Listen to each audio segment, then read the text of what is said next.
No time on record.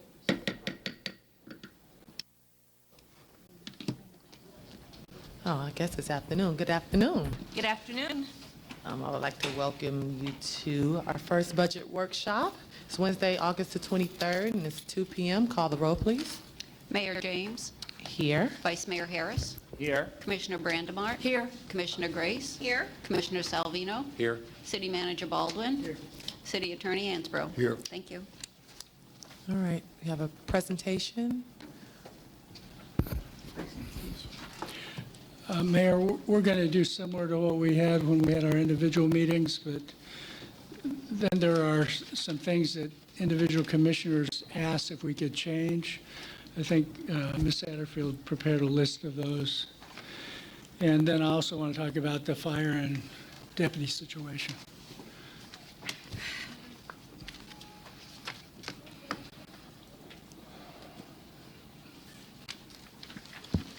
Hello, there we go.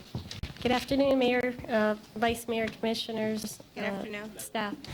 What we're going to do today is just a kind of a brief overview of the presentation that we had in July at the first workshop, just to kind of refresh some of the basics. It is a bit abbreviated version of it.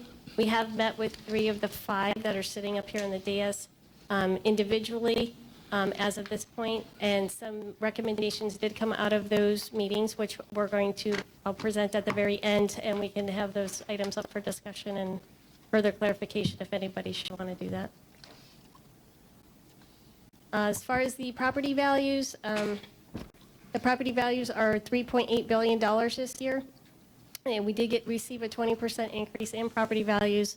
The majority of that was due to the intangible property at the FPL station, as well as 2 major projects that came online, which were the Walmart and the improvements that were done at the Dania Highlight. That increase in value is resulting in a $3.2 million increase in revenue this year for the city of Dania Beach, provided that we stick with the recommended 5.9998 mils, which is the same tax rate as last year. These are the actions that were taken at the July 25th meeting by the commission. These are your not to exceed rates that are currently out with the trim notice that was being mailed out already to the constituent. The millage rate is at 5.9998 mils. The voter debt millage is 0.1911, a slight reduction from last year. The first public hearing on the budget and the final hearing for your assessment rates is going to be on September 13th at 5:01 p.m. here at the Dania Beach City Hall. The fire rescue assessment is proposed at $223.75 for the residential units, which is an adjustment of $23.75 over last year. The stormwater assessment is $40 per equivalent residential unit, and your solid waste rate is $348.48, which is approximately $6 more than last year, which is a result of the contractual obligations that we have with the solid waste hauler. What's included in the general fund at this point? The proposed budget is recommending no increase in property tax, no use of undesignated fund balance. Your public safety contract cost is currently $24.6 million. At the initial recommendation, we were looking at doing 4 new BSO deputies and 3 BSO CSIAs, which is included in the budget, as well as continued funding of Station 1, half-year funding of Station 17. Those are obviously items that I think we are going to be discussing here today, so that those numbers will change. The city manager, city commission budget, we do have an OASIS project of $200,000 that is included in this budget, as well as the commission contingency, which is currently sitting at $149,000. That is going to change depending on some of the other issues that we're going to discuss. It's going to go up and down until we come to a resolution on the final budget. We do have $35,000 in here already for donations to private organizations. We are including a lifeguard on the north side of the pier at an estimated cost of $139,000, which includes not only salaries and benefits, but the lifeguard tower itself. An athletic director position for recreation at $96,000, and again, all these salary amounts are salary benefits, health insurance, and related taxes.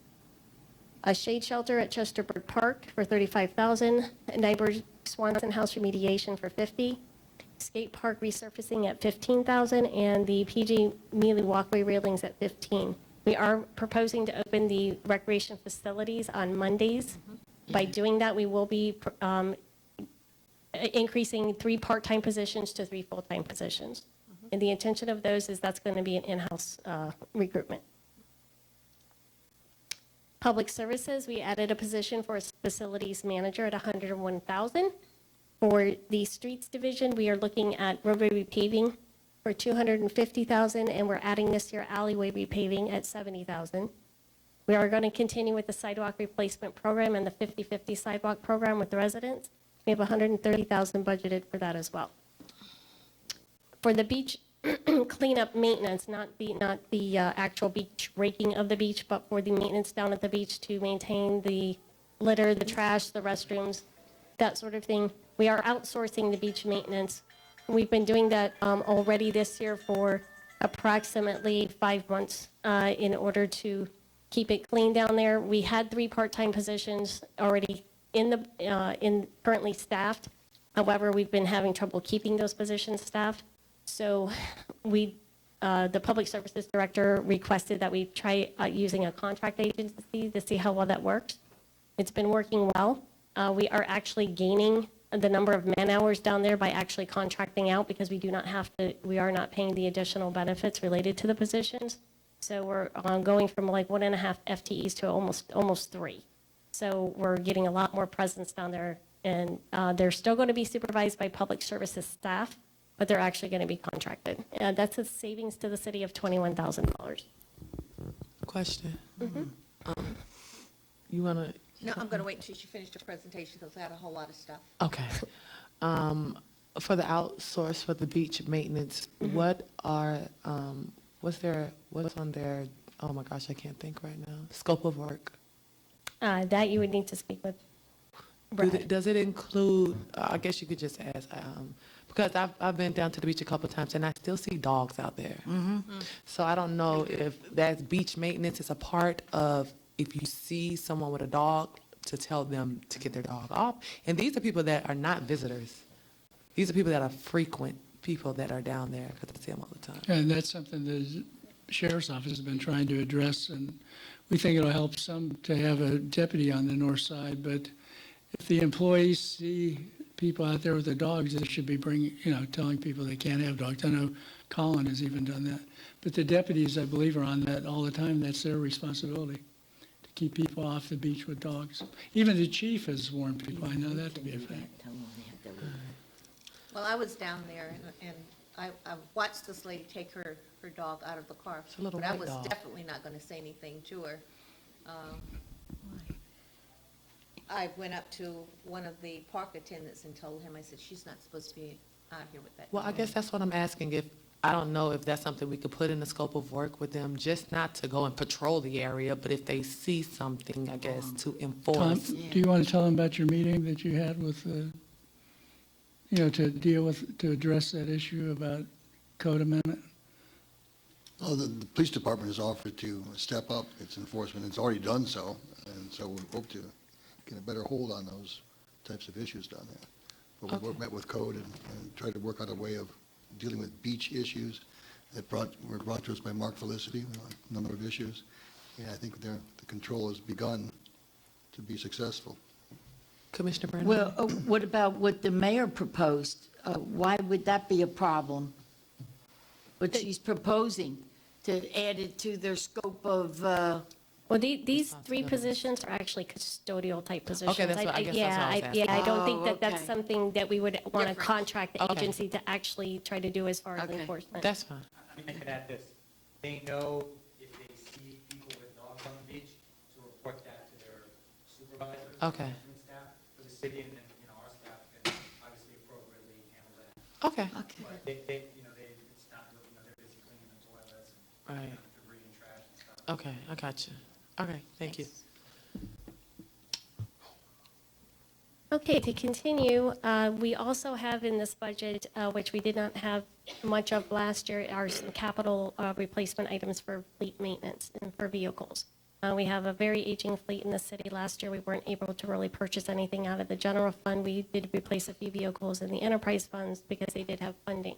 For this year, we are looking to replace two F-150s in the street division, one F-250 in the grounds division, a cargo van in the construction maintenance division, and one F-550, which is a large tree truck, that being the largest purchase at $160,000. There are two position title changes that are being proposed in this budget. One is the legal assistant to Nikki, legal. I'm sorry. Go back to the public services. The replacement of the fleet.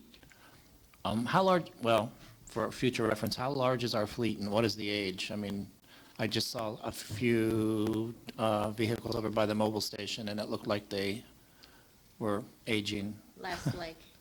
Yeah, we have a combination of aging vehicles and equipment. A lot of the vehicles in our fleet are older, so we're trying to, as we have got now some more funding available, trying to replace a lot more of them to meet the needs. But there are vehicles out there that are over 10 years old. It is what it is. But we obviously are servicing and trying to keep them running as best we can. But this proposed list, is going to help a significant amount. Is there more Yeah. Oh, yeah, they'll be, That in you- the next, budget year, they'll come. in This- the next budget year? Yeah, well, and this list here is only the general fund. We do have several vehicles that are in the enterprise fund. So in Okay. totality, we're replacing about 10 vehicles this Okay. year.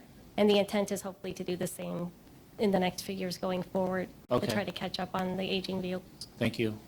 As long as we're still on that, Nikki, the vehicles that we're going to outsource, we are going to put them out for bid for They an will- auction so that we can have revenue coming back in. They will come before the commission as a surplus item. You'll have to declare them as surplus, and then we'll put them out for an open auction, which we Okay. typically do with an online auction service. Okay.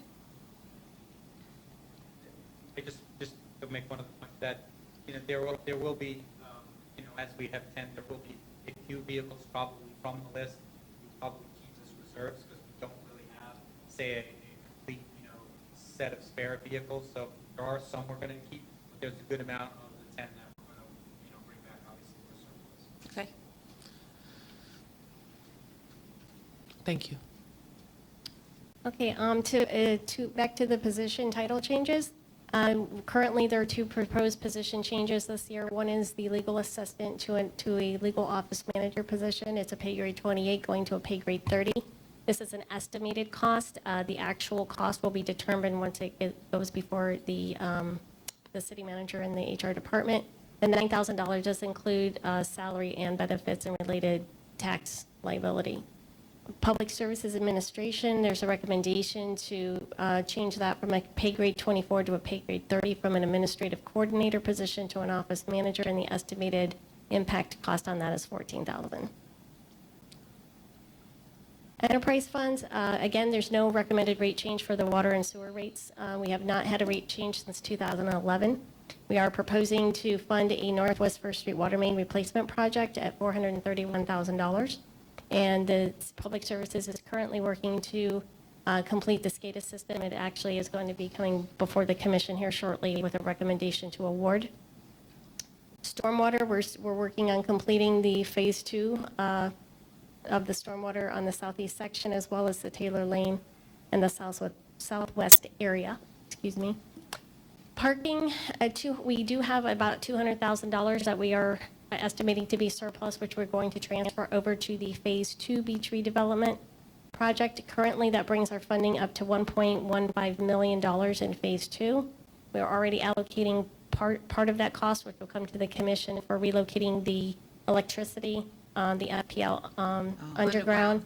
And also, we're going to be doing a rehab of the old existing marina lifeguard bathroom building, which, because we had to remove the bathrooms on the south side, they're going to look at doing some rehab there and make those, more public restrooms and kind of rehab the actual floor plan there.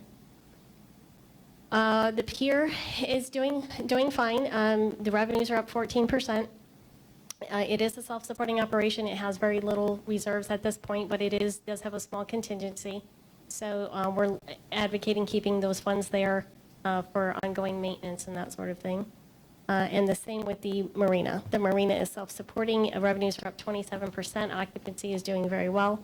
We are recommending, and it is already incorporated into the proposed budget, that we are going to have a rate increase October 1st of approximately $150 a month for the slips, depending on the seasonal change, but that's the average. That is to not only increase revenue, but also to be in compliance with our debt covenants and our grant requirements. We are supposed to stay at market rate in order to continue with that process. I have a question about that. How are our rates compared to our neighboring cities? This was the recommendation made by Westrec. They go out and they do the market analysis survey, and what they do is kind of see where we are compared to them. I don't have the results of that survey, Okay. but we can probably get that information for you. Okay. As I said, we did meet with 3 of the 5 commissioners and the mayor over the last couple of weeks while everybody was kind of on hiatus. And out of those conversations, we did have a couple of items that came up for discussion, which are listed here with some estimated dollar amounts of what we're going to discuss today, and in addition to anything else you might bring up. One of the first things that came up at the July meeting was that we wanted to talk about the BSO police, whether or not we wanted to do CSIAs or not, and the recommendation was maybe we should eliminate those and actually do 5 sworn officers in lieu of. So that's up for discussion, as well as I know we're going to talk about the BSO fire as well. I did put a dollar amount on there because depending on what we do with that, it's really going to kind of sway everything else. There is a mobility plan that was discussed when we met as well, which is estimated at $100,000. I do have a scope of service sheet, which if Adam wants to go ahead and pass those out, he can, which was provided by Community Development and Public Services as to what that would entail. And I'm sure they can answer any specific questions about that plan that you might have. There was discussion about increasing the chamber donation from $35,000 to $40,000, so that's an additional $5,000. There was discussion about funding for the new Gracefully Aging program over at the CW Thomas Park, and there was a request for $8,000 for that, which would be for similar to what we do for seniors, lunches, aerobics, things like that, whatever it is that they might need for their program. There was discussion about potentially moving the employee appreciation event to the IT Parker Center, maybe adding some DJ or, something a little bit different than what we did last year. The current funding in the budget right now is $10,000. I think we spent $5,000 last year, just on a quick, throw it together kind of thing. So we doubled it, but if we're going to look at doing DJs and things like that, we're thinking we might need to up that to another $5,000. It doesn't mean we have to spend it all, but that would give us a budget of $15,000 to work with for the entire year in case we want to do something in addition to. The summer program, there was a request to take a look at that and see if maybe we could potentially extend that out for the full length of the summer. So what we're looking to do to extend it another 2 weeks would roughly cost us about $12,000. Whether we can actually implement and get the staffing we need to do that is something that we would have to work with Recreation. But what we want to do is at least plan for the funding, and then we can see if we can make it happen. I also have a question. I guess Mark can answer this. As far as the summer program is, the amount of kids that are signed up for Frost Park is 50. Is that the maximum capacity that Frost Park could hold?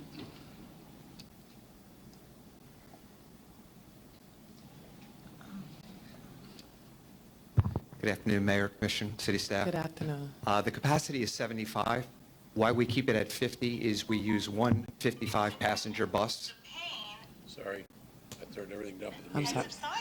Hold on a second. What's the general? I don't know how to get it off.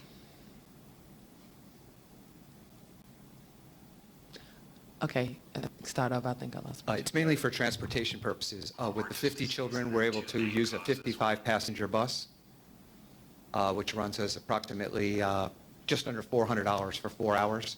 So if we go over the 50 children, then we'll be renting a second bus, so we just double our expenses. Okay, and this is the only program like this we have in our city?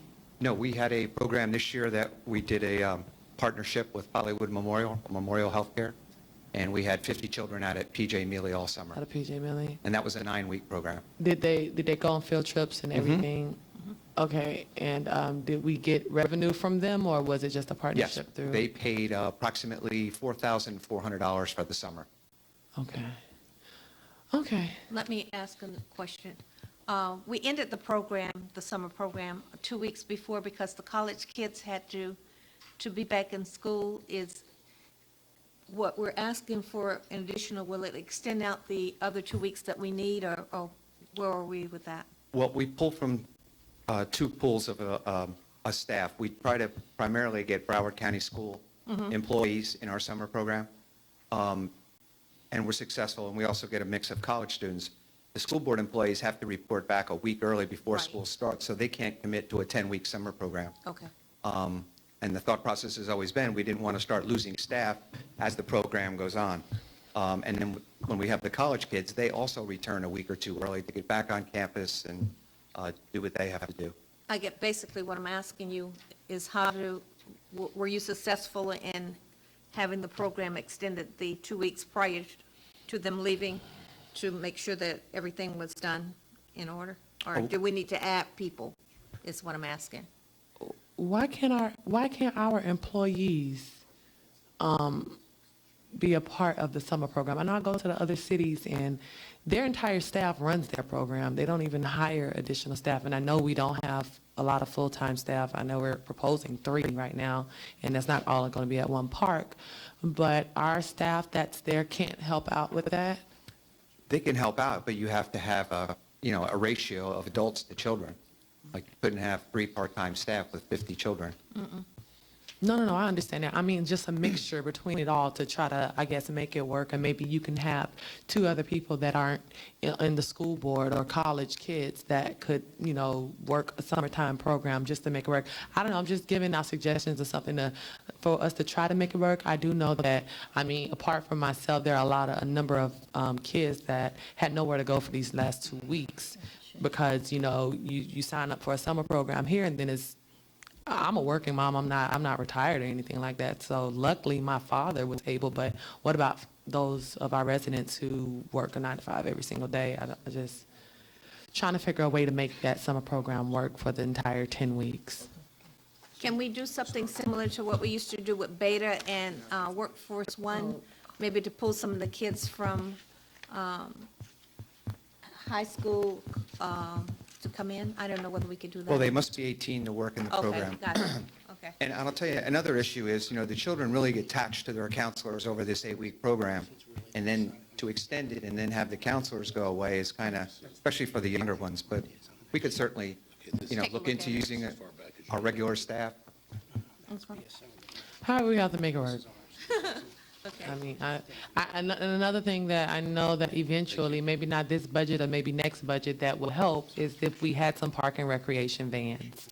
Because then you would not have to purchase these bus companies all the time. And how many vans do we have? We don't have any. Okay, that's a problem. Okay. Thank you.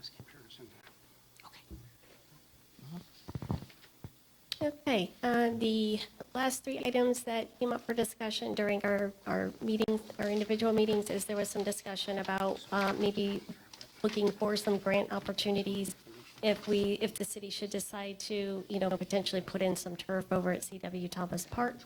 We also talked about maybe an installation of some water fountains over at C.W. Thomas. We did speak with the Park and Rec Director, Mark Felicity, and we feel we have the funding in this year's budget to do that, so he's working towards trying to get that done sooner than What later. are you talking about? I'm sorry. The water fountains at C.W. Okay. Thomas Park. Okay. So if not, we can certainly squeeze that out of next year's budget, but we think we have the leftover funding already this year, so he's going to try to get that done. Okay. And then also, there was discussion about maybe developing a partnership with an outside organization to maybe help fund the C.W. Thomas shelters for the basketball courts. Correct. I suggested at that point in time, once we actually acquire a partnership, that item be brought forward to the commission as a separate item, and we would do matching funds for that. So that wouldn't really be something that we would, include in the budget necessarily. That would something we could take from reserves, and we would just bring it forth once we have the partnership formed. And that's what we have for now. And then subsequently, some commissioners or commission members have expressed to me you may be interested in hiring the federal lobbyist again and maybe put some extra money in for grant writing. So those are two things that have come to my attention. And then, okay.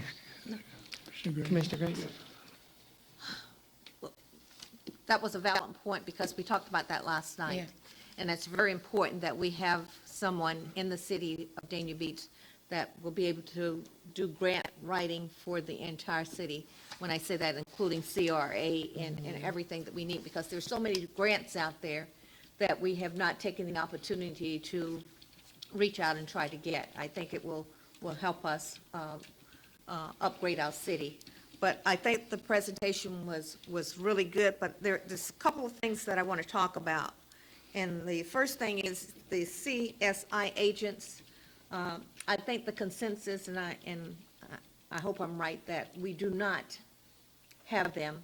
We hire full-time police officers. After hearing a couple of our residents on last night, true, false, true, not having the visibility of having our police officers. We already gave the chief 2. Hopefully, we'll be able to give you 4 or 5 more so that we can kind of network the city to let them know that you're out there and we're trying to do what's right. We have a lot of new residents that's coming into the city. And so it's going to make his job harder. It definitely will make our job harder. But I think if we work together as a unit, we will be able to get that. So I would hope that we do not even entertain the CSI agents. Second And there seemed to be a consensus on that when we met, when I presented the budget, that you all The prefer other the thing budget. is Parks and Recreation. I am elated that we are opening up on Mondays now.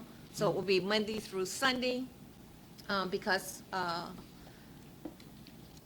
the pool should be open, the recreation center should be open, tennis courts should be open, everything should be working.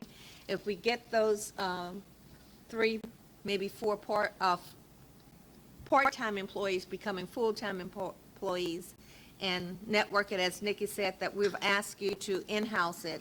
I know that there's procedures that you have to go through, and I understand that, but I want us to be cautious and optimistic and be fair about the elevation of the employees that have been so helpful in getting us to where we are right now. I want to ask you, Nikki, the Beach Grill and Quarter Decks, are they on target with all of their payments, and what is the revenues that we're receiving from them? And Yeah, they're both currently up to date as far as their rental payments. For the Beach Grill, we receive roughly about $2,400 a month, so, no, not even.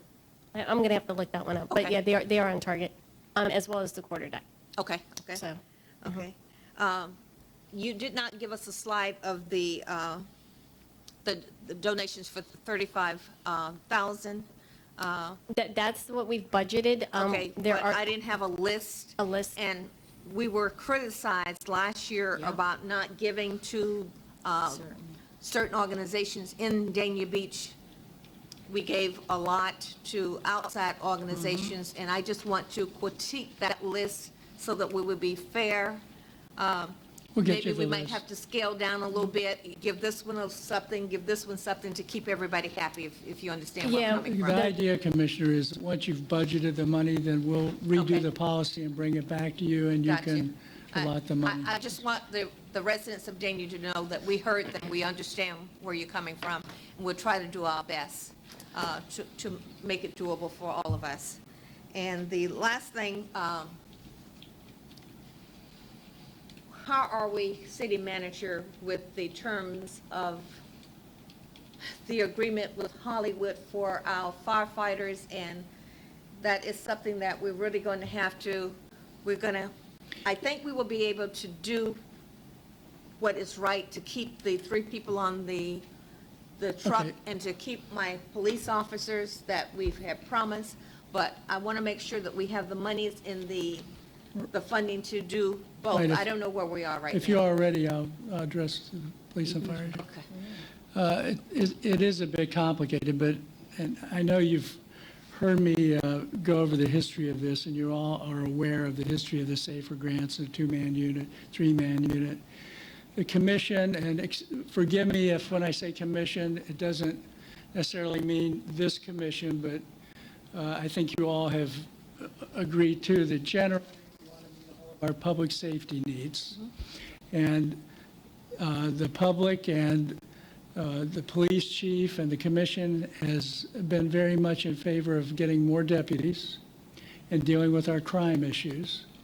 We've, the general feeling of the commission, certainly the administration, if we can maintain 3-man med unit, we're better off than 2-man med unit. But this has been an ongoing saga. And we managed to do it with SAFER grants, at no cost to the city for a number of years. And then last year, we, in a very bad economic time, managed to get some money from the reserve and fund Station 1 as a 3-man med unit.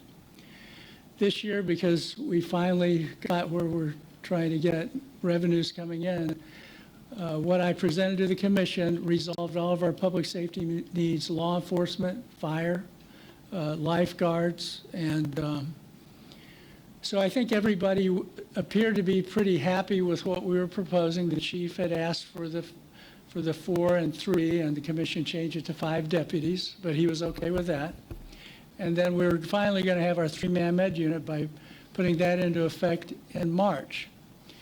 And the reason, a couple of reasons, just you don't have enough money to do it all for the whole year. But then additionally, we applied for a SAFER grant. And we didn't want to fund the positions until we knew whether we were going to get federal money to pay for the whole thing for a couple of years. Well, after the commission heard the budget presentation, this BSO had sent me a letter that had come from the city of Hollywood to the sheriff that we had talked about for over a year, because Hollywood had indicated that at some point they wanted to get rid of the automatic aid agreement with Dania Beach.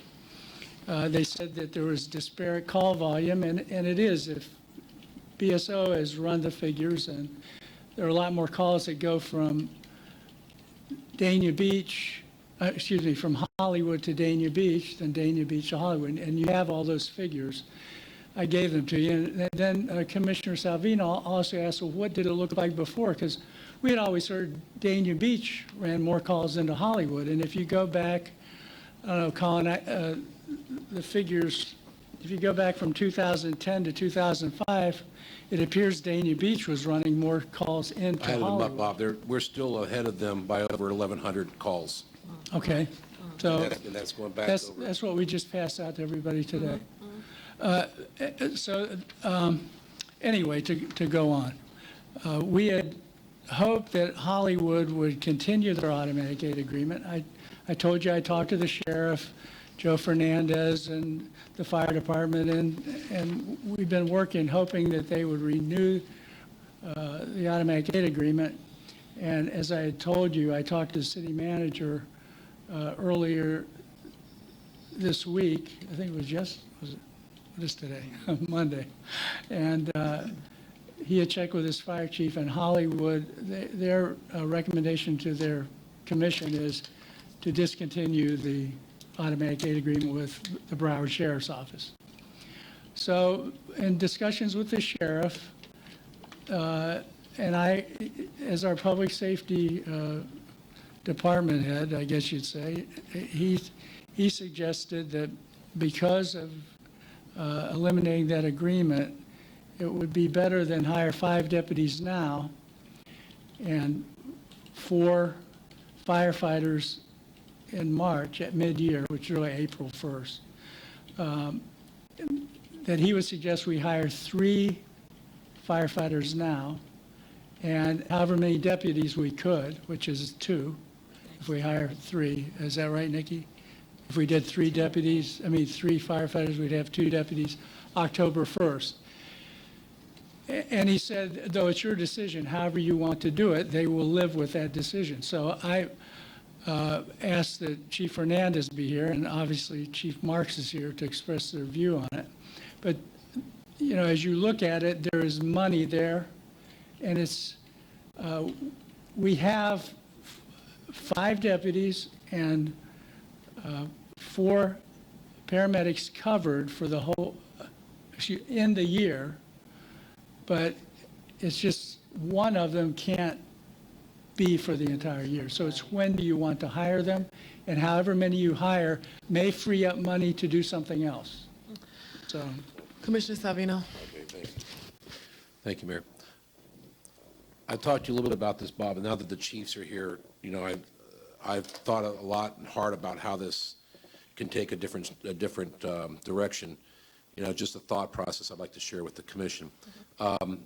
First of all, I asked you for the results which you guys gave me for going back as far as 10 years or more from the calls for or against received or given. and Commissioner, that's the best we could do in a hurry. I don't. That's okay, it's close enough. It's, and the thing is that, looking at the automatic aid that has gone in the past, unless there's something that I don't know, I'm just going by what you gave me here, it shows that we gave Hollywood more than they were received over those years. It's awful funny that right now that the tables have turned, and they are giving us this, especially in 2016, and who knows what 2017 brings, that they are doubling up. Question is that they're doubling up, that puts us shortfall in the city of Dania Beach that we can't handle what we have here. That's why we're going to automatic aid, and Hollywood's running more calls, because our trucks aren't sitting idle. They're either running calls or whatever. Is that correct, Chief? Is that a reason? I mean, the reason that Hollywood's running double the calls that we're running is because we don't have enough trucks in our fleet to cover the residents? Good afternoon, Commissioners, Mayor, Vice Mayor. Joe Fernandez, Broward Sheriff's Office, Fire. Hollywood has put in 2 to 3 units since I was here as the fire chief, rescue units. The past few years, when we used to give more rescue assistance to Hollywood when I was the fire chief for that year that I was here, and we were receiving more fire support, the additional units to complement the full alarm. That has changed over the years, but there's been a predictable track with the increased volume in Dania, and it has gotten to the point where the last numbers are about 1,000 calls we're receiving from Hollywood, just on rescue calls, not including fire, and about 300 that we were giving them. Right. So that, I don't know if I answered your question. Well, you kind of did, but I think what I'm trying to direct everybody to understand, what I'm trying to say is that if Hollywood in 2016 ran over 1,000 calls to our city, and we only ran 500 to them, what's telling us is they're running 1,000 calls to us.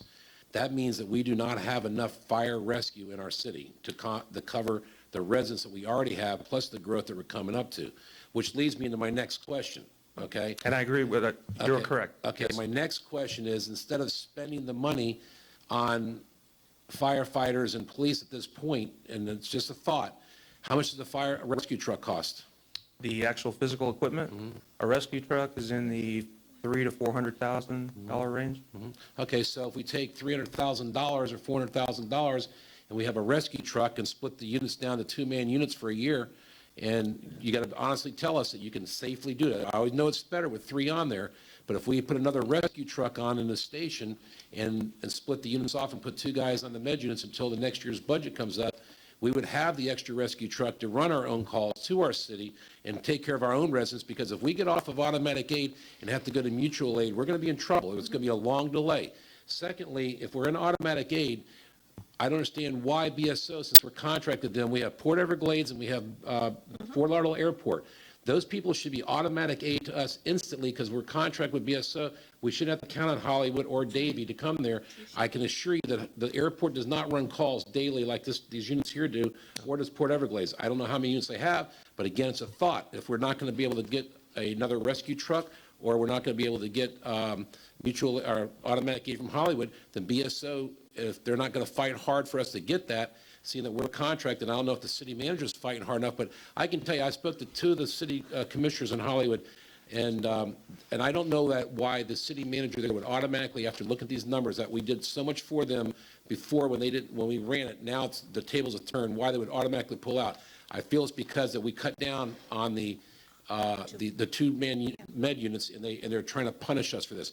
That's not how automatic aid works. And Hollywood is, the unions have taken a direction against us, and they're penalizing the residents for their life safety. And if that's the case, I'm asking the commission to have the city manager come up with an idea of how much a rescue truck would be, and put another rescue truck on it and go to two-man med units until next year.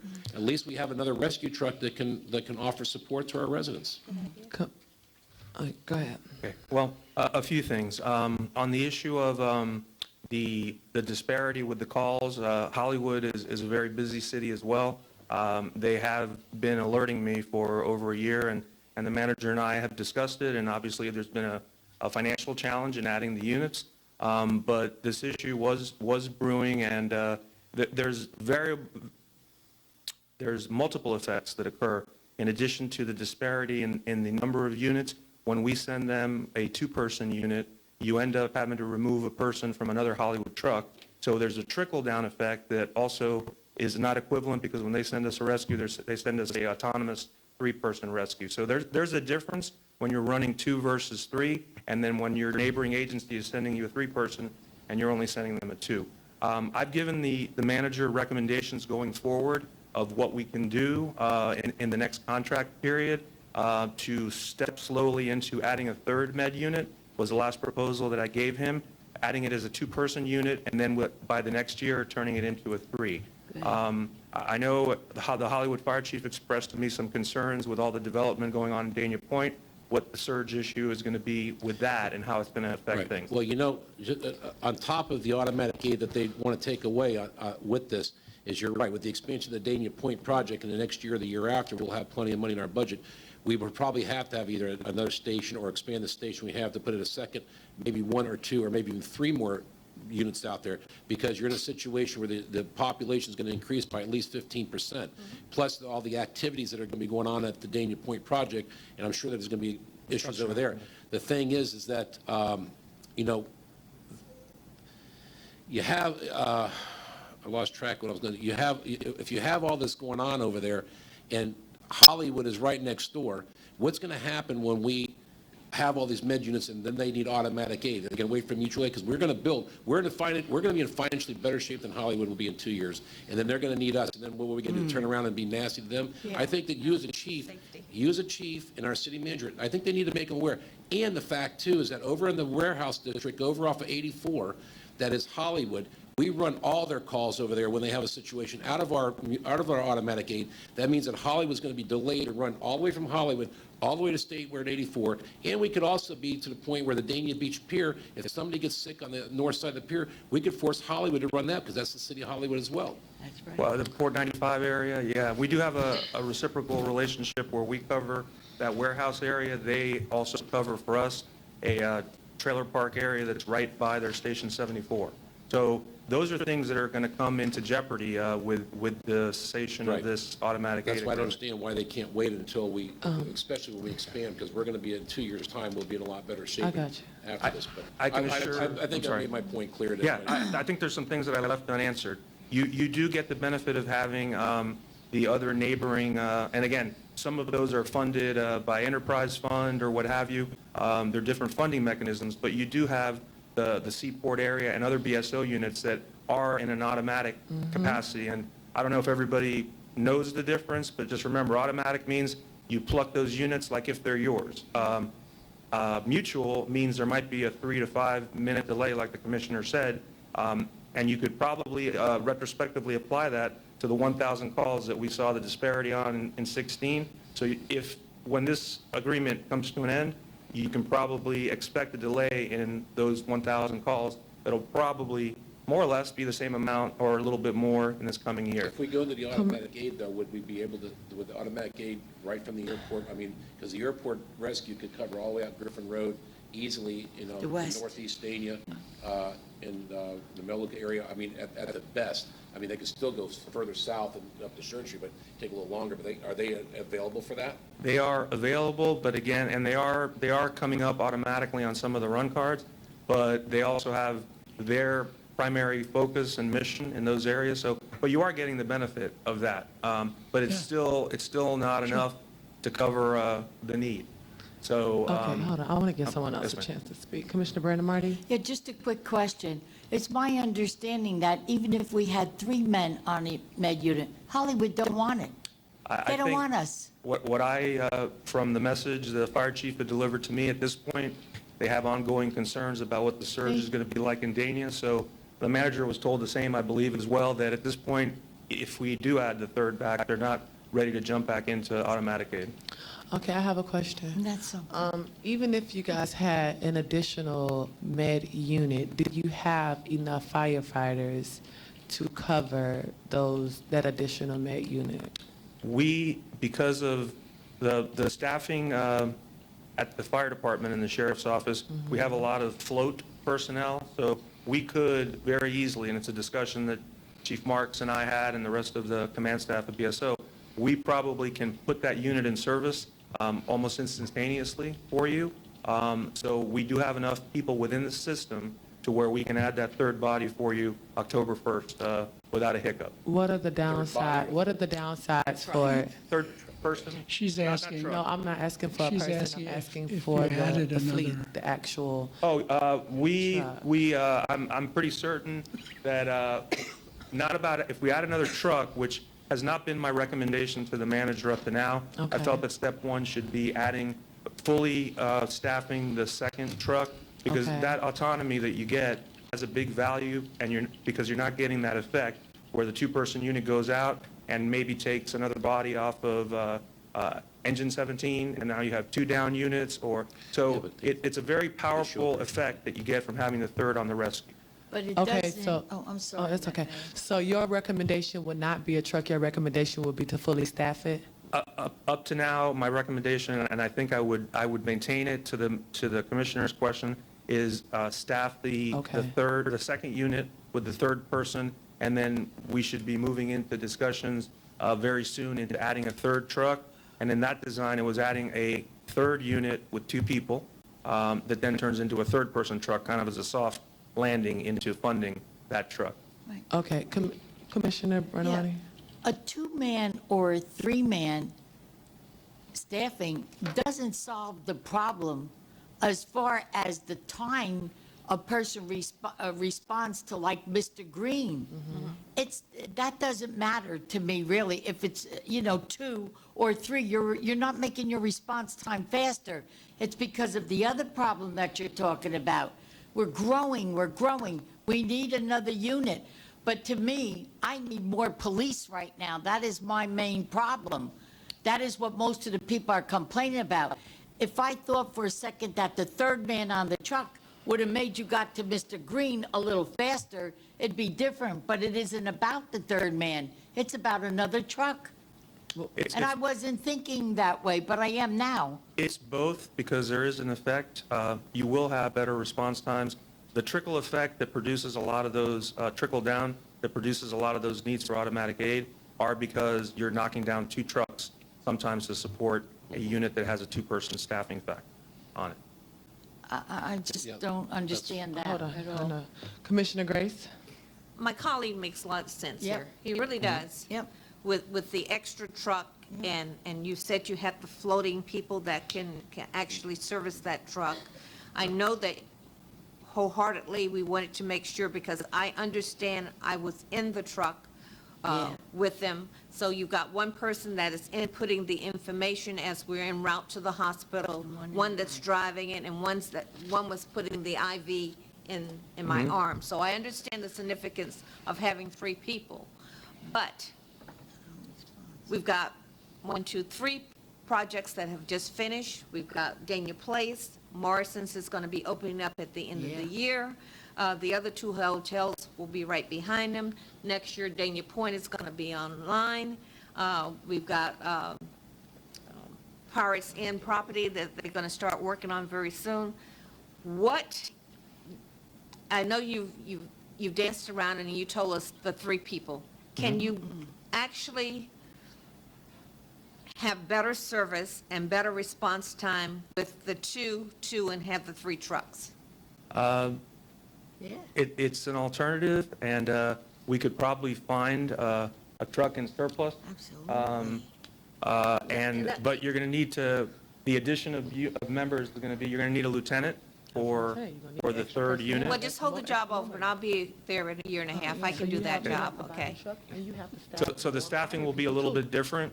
Do you want to come up, Chief? Commissioner, for clarification, you're asking if we revert back to two-man med units and fund More or less, the that was, third yeah, unit? she's following up what I was suggesting is that, the fact is that we have on Station 1, we have three units, 3 people per unit.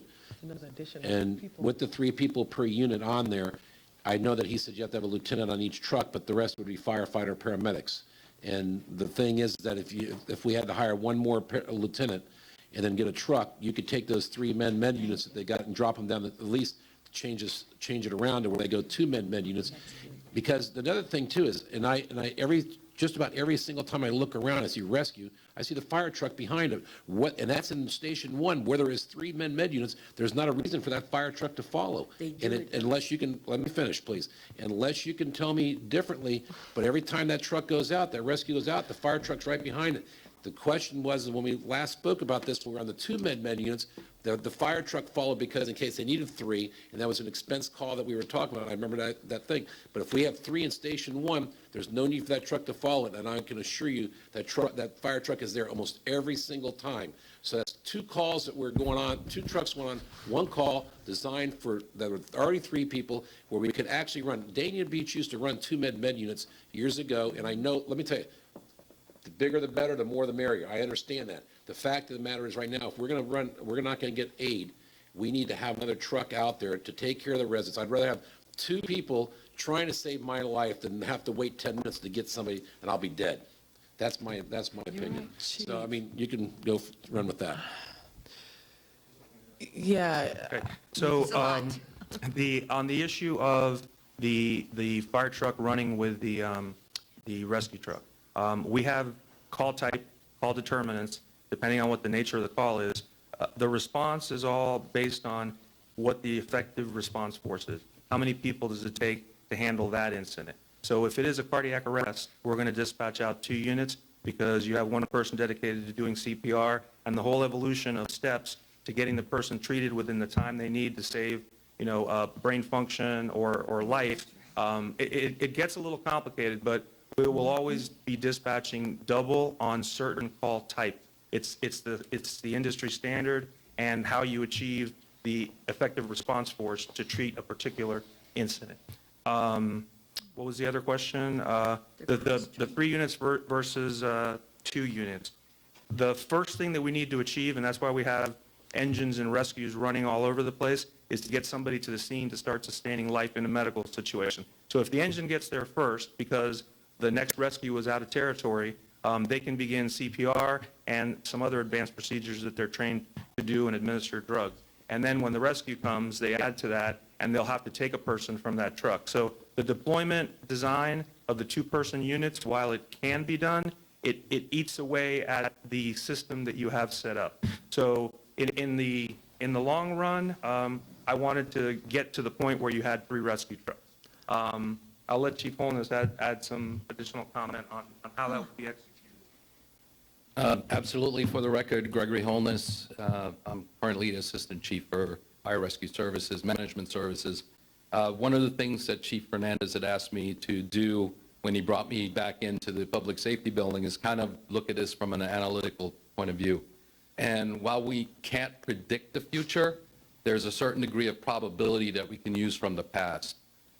In our analysis of 2012 through 2016, we noticed that, and I'm going to talk about concurrency of call. That's what really we focus on a lot of times, especially because that's when you run a call and it might be a stub toe, but right behind it comes a call for a heart attack where somebody's in cardiac arrest. And we have to manage those concerns. And those are the concerns that the stakeholder has, because the person with the stub toe or the fractured toe, shouldn't say fractured toe, doesn't realize that there's a call behind it. The only person that does is the people that respond. So they're going to be just as adamant about getting service as the person who is having the heart attack, because they don't know. So when we looked at those call concurrences, the one thing that stood out that has been standard across the Station 1 that comes out of here they are tied up 49.5% of the time on 2 or more calls. That means every other call, there's 2 calls that go down simultaneously.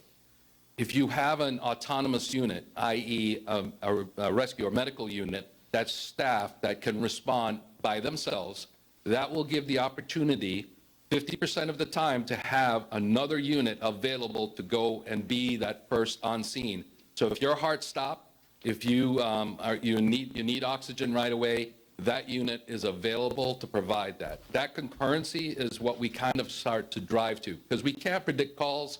Just we know we're going to have a 15% growth in the city. Can we extrapolate that? Depending on our demographics. There is a lot of correlation between population density and calls for service.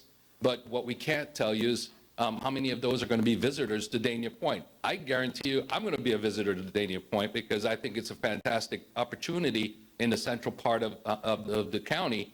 And so you're going to have a lot of people like-minded like me that are going to travel in. So you're going to have the surge. Coming from Port Everglades on the back end, that's where my last command was. We completely understand what surge is.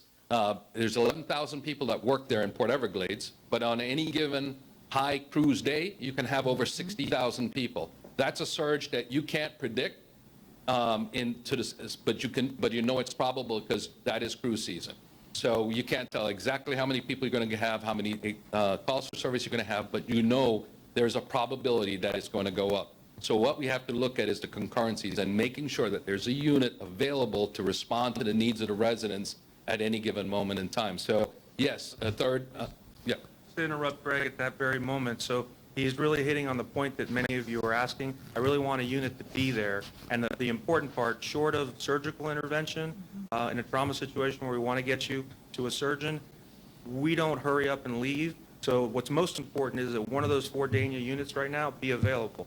When you lose one because they had to jump on the rescue truck and drive, you've actually lost 2 units. So there's a reason why I continue to recommend the staffing of the 3rd and then go to the other, because as long as we can get an advanced life support engine, they carry almost the same equipment, they just can't transport. They can get to your house, they can defibrillate you, they can give you the treatments to start the process, and then the transport unit arrives. They're all paramedics, they're all doing the same thing, they just don't have the transport quality. So that effect of not creating the trickle down and shutting the engine down, leaving another unit to be right in Dania is very, very valuable, and it gets you what you all are asking.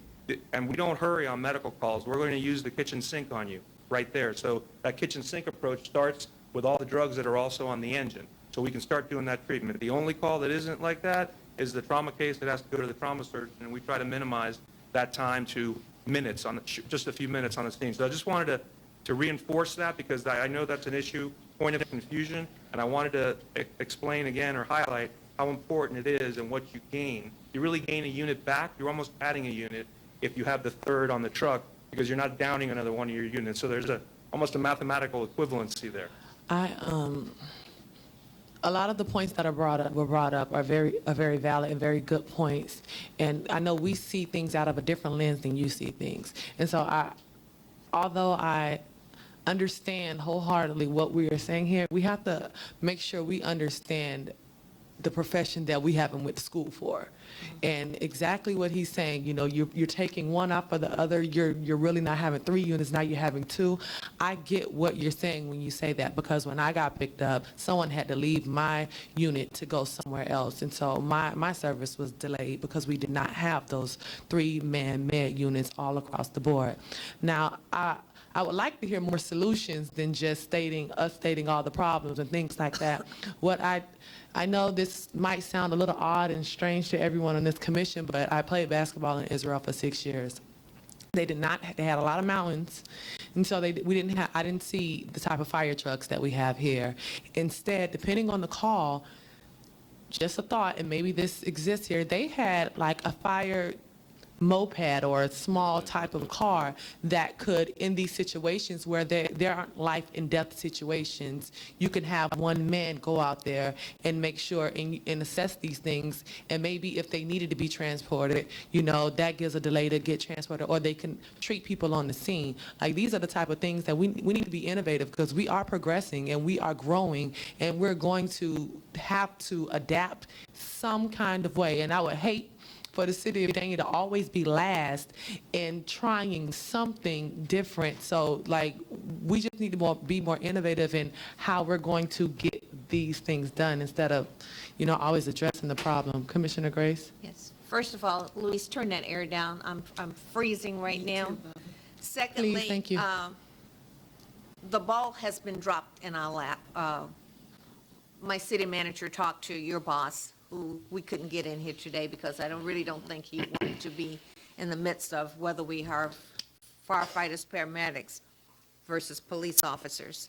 So what I'm asking you, Chief, your comfort zone, and I think you basically answered it. You would rather have the 3 men on the unit opposed to having the new truck with the 2 men on the unit. Is that correct? That would still be my recommendation, with an expedited move for the manager and the sheriff to discuss and start budgeting for the third rescue, that I believe we can institute it under a 2-person plan with an agreement to make it a third, unless you all want to go for the 3, which would be the ideal, and then you really boost the system. But yes, my recommendation would still be to restore that third person, bring continuity to the system that you have, and then we'll have to deal with housing issues. I don't know if we'll have to add go back to the old Station 93 and see if we accommodate a unit there. That'll be another issue if we get into adding the third unit. But to do it expeditiously, it'll make it even harder to deal with where we're going to put it, unless we rented a mobile home or something like that. But it'll be another. The chief has given us logistical a draft agreement, which basically incorporates what he's talking about now. So now my second question is to the city manager. We have the funding to do both? We have the funding to do, when you mean both, you're talking about the Fire and police. You can do some kind of mix between 5 deputies and October 1 and 4 firefighters in March, April 1st. What's being recommended by the sheriff's office is we do 3 firefighters October 1st and 2 deputies. You have the money to do that. You actually have the money to do, and Nikki, correct me, all 4 firefighters October 1st and 2 deputies. So but the sheriff suggested 3, so that's why Okay, now, reiterating that. can I go outside the box? Chief Marks, will you please come? Tell me what you're comfortable with.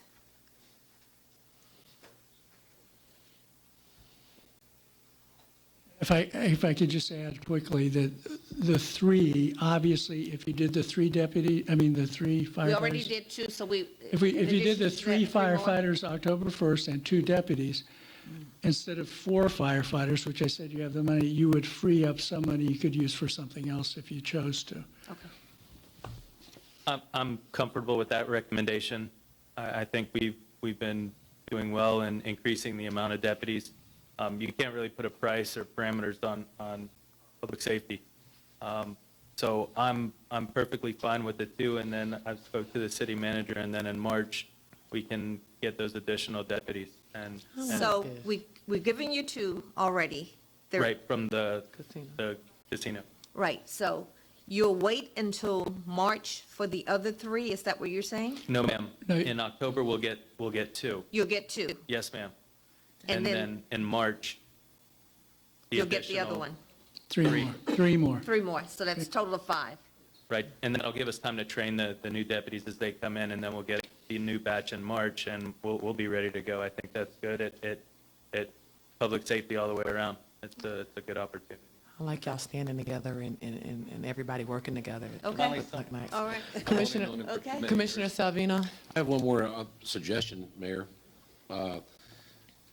You know, let's say we get through October and hurricane season's over, why can't we borrow from the reserves and fill the whole thing up? We've never taken from the reserves for anything or used it, and the reserves are filling up. And next year, when our money, our income's going to be higher, we can double up on the reserve that what we took out, and we can supply both the truck, a fire department with 3-man units, and give Danny what he wants. I mean, it doesn't have to happen all at one time, but we can start after the hurricane season's over where the reserve money is, probably won't be used, because that's the only thing we would really use it for, would be a hurricane season if we had a catastrophe. Nikki? I'll let Nikki address it, but generally, we He's excited to get to that mic now. I'll let her handle it. Okay, yeah, I understand what you're saying, but chicken before the egg. We know that the property values came in very well this year. We're anticipating they're going to come in next year, but again, you don't want to go to reserves for your operating. My recommendation is if you want to go ahead and do the full funding through the year, is to kind of accommodate both sides as they recommended, would be to go ahead and do the 3 firefighters October 1, 2 deputies October 1. At mid-year, you could bring on the 3 additional deputies. You could also bring on I think you need 4 at station 17. How many do we actually need? I understand why. The staff, well, you need, there's a staffing factor of 4.3 that we use because there's 3 people for any position, any one position, because of the 3-shift system, you need to make up for days off, vacation days where there's gaps. So it takes about 4 bodies that you have to fund to cover each position on a truck. So if you put on a 3-person truck, you add a 3-person truck, you're looking at about having to hire like 12, 13 people because of that staffing factor. So technically, Okay, so you need 4. You would need for 4. the- And you could do 4 at mid-year, if you would like to do that. I know that The fourth I know man. I've brought this up multiple times about trying So to borrow the i- out of the reserve. I know that, and Yeah. I know I keep getting shot down, and I just feel like. The idea behind it is to kind of hopefully wait till you get closer Yeah, to but the I mean, you know, time. it's not like we're. Because what you don't want to do is you don't want to budget your reserves as operating, because then if the money for some reason does not come through like you anticipate, now you're going to reserves every year after that until it You're does. scared. Yep. You got to think like Commissioner Grace is outside the box. I can go Finance is supposed to be prudent, so, Okay. yeah, it's conservative. You don't want to budget, operating out of reserves. Once the money's I don't in, operate that way. because what you don't want to do is hire people in on a permanent basis, and then you're going to have to turn around and regress like we did with the SAFER grant, and you're going to have to lay off. That recommendation. That's what I was going to say. Yeah, We I need to think- move along. We're going to be yeah, here I till think 7 that's- o'clock tonight. that If not, are we all Direction, comfortable? city So, manager, well, I yes. would just like to know, do you want, we have the money, you could hire 4 firefighter, paramedics, and 2 deputies in October 1st? Or if you want to do what the sheriff recommended, and he'll cover for the 4th guy, I don't know I don't exactly want how to it do works. what he recommended. He's not even here. Well, the only reason I'm Well, saying no, that. that would save us money. the She's saying reason- if he would You pay would for one. save the I'm money mad for at it. that, and you That's could use okay. it for something else. That's why I I'm, think Yeah. we should do what they recommended, 3 firefighters and 2 police officers now, and in March, add the additional. Yes, firefighter Chief? and, I did speak with the sheriff, and he's at a Homeland Security meeting. Okay. But he did say that we could call him on speakerphone if anybody would like to speak to him or get him on speakerphone. Ms. Grace He said he just would have been salty. here if he didn't, if he wasn't at. We're going to go with our recommendation. Okay. Says who? Can I- Who has a consensus on it? Okay, you. I feel Just I 3 heard firefighters residents and last 2 night, deputies. They want cops first. They didn't mention anything about fire department. They want the police. They've got big problems.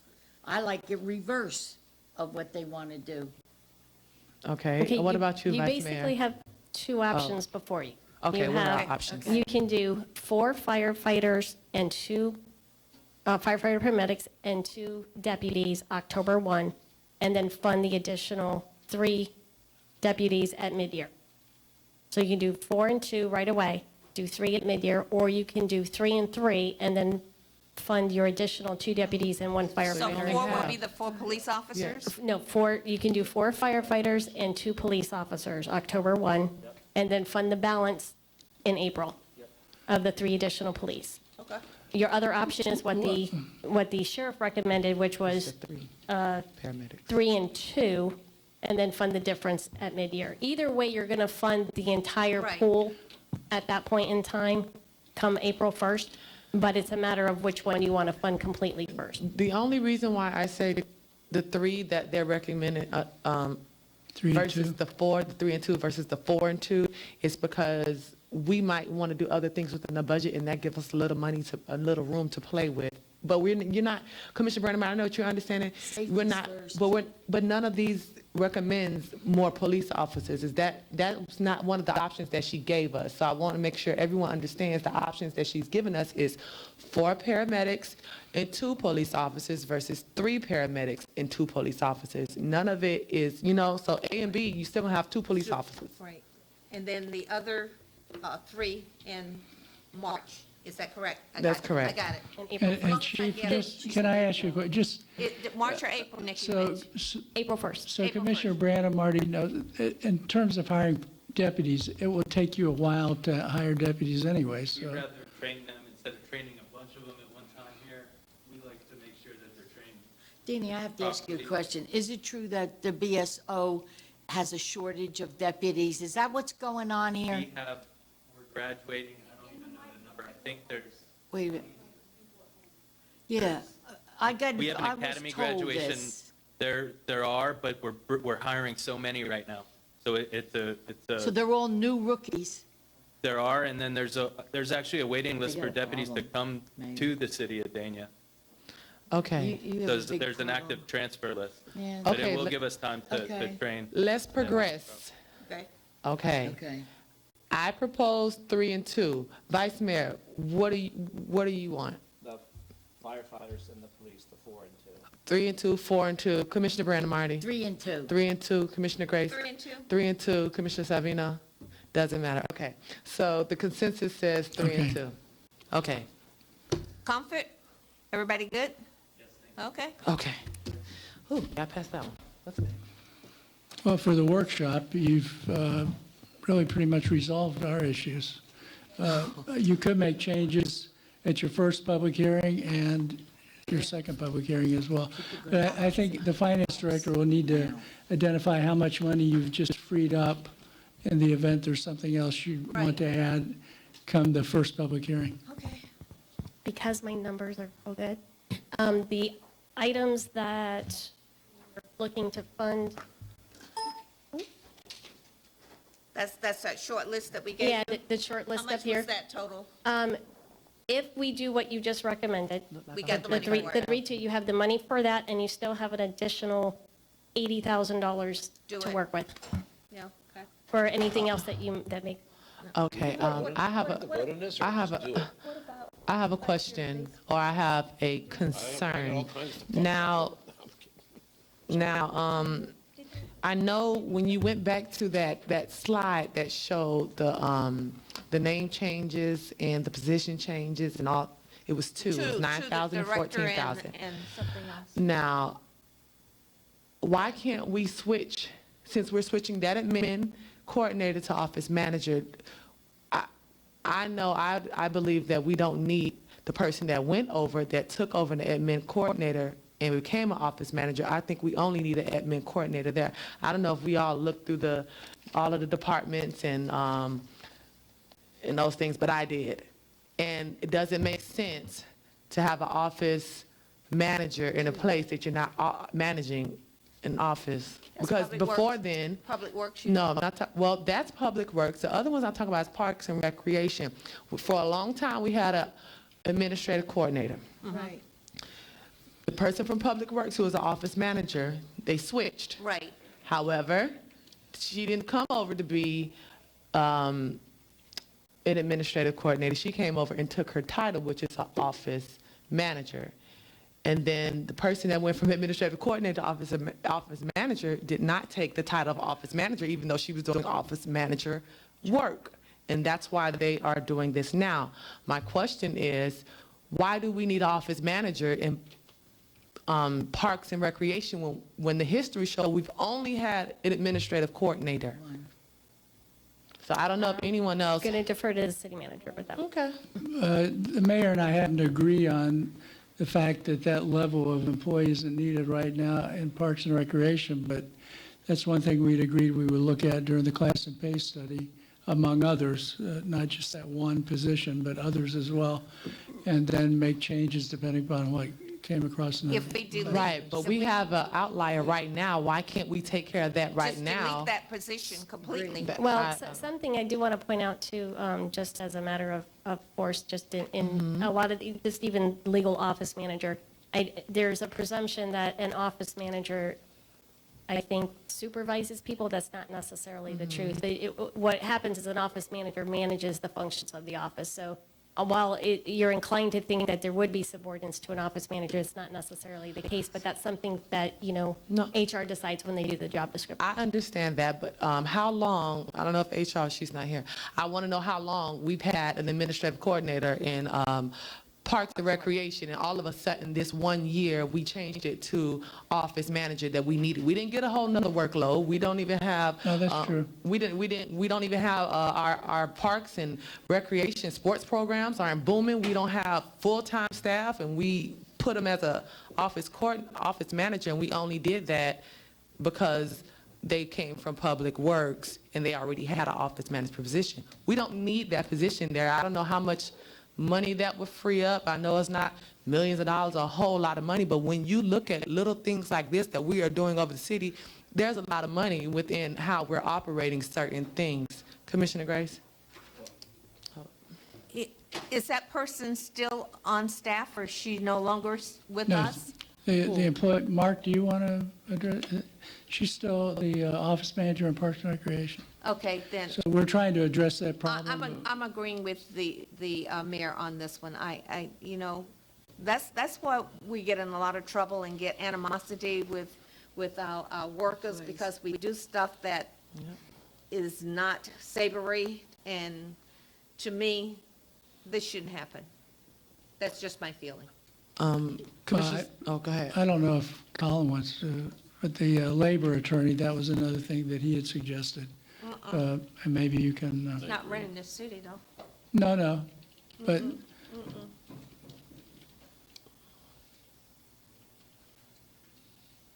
Colin Donnelly, Assistant City Manager. Hello. Following up what Mr. Baldwin was talking about is that we took an employee, we had a personnel issue, we took them out of Parks and Recreation, we took the Parks and Recreation employee and swapped them with the Department of Public Services employee. Kept titles, because that was recommended by our labor council, to avoid any type of retaliation claims under law. No, why would you take someone and give them higher duties and not change their title, but take someone and give them lesser duties and let them keep their pay, is my question. That's true. We didn't change it's true, we didn't change the title because they were an administrative assistant, but we did change their pay. We increased their pay for an assumed To be level of equal to work. what the other person was doing? No, Okay. and at that time, the Public Works Director indicated that he didn't need an office manager. Hence, having been there, he recognizes the level of work and had recommended in his budget to create an office manager or a higher level administrative position. That's true? I recommended a title change for that who is currently in public services. You recommend, at the time she was with you, recommended that she come over as the office manager that left you? You need to come up. That's complicated. Let's start again. Oh, you want me to start again? no, without getting too specific on it, I think the recommendation probably from Public Services would have been to terminate the other employee. but- That's exactly what I'm finna say to you. I was in management as I was also in union. My philosophy was I never rewarded a person for bad behavior. It was one, That's what we did. you won, you got your suspend, and the next thing, I gave you your walking papers because you needed to be out the door. This, to me, is not right. It's not. Commissioner Savino? Yeah. Wow. That's what I mean, too. Couple things. According to what, I think if the budget is there, I mean, we're not really discussing whether we're going to approve it or not, just that the money's there. So I think a couple of these things, what you're talking about now, needs to have a little bit more discussion on before we approve it. Even though this is a workshop, I think we need to understand a little bit more. As well as the one thing you brought up about the Parks and Recreation. and I just wanted to just touch on that for a second. As going back to years ago when, the Office Club used to run a functional program, which is no longer going to happen because the parents don't care anymore like they used to.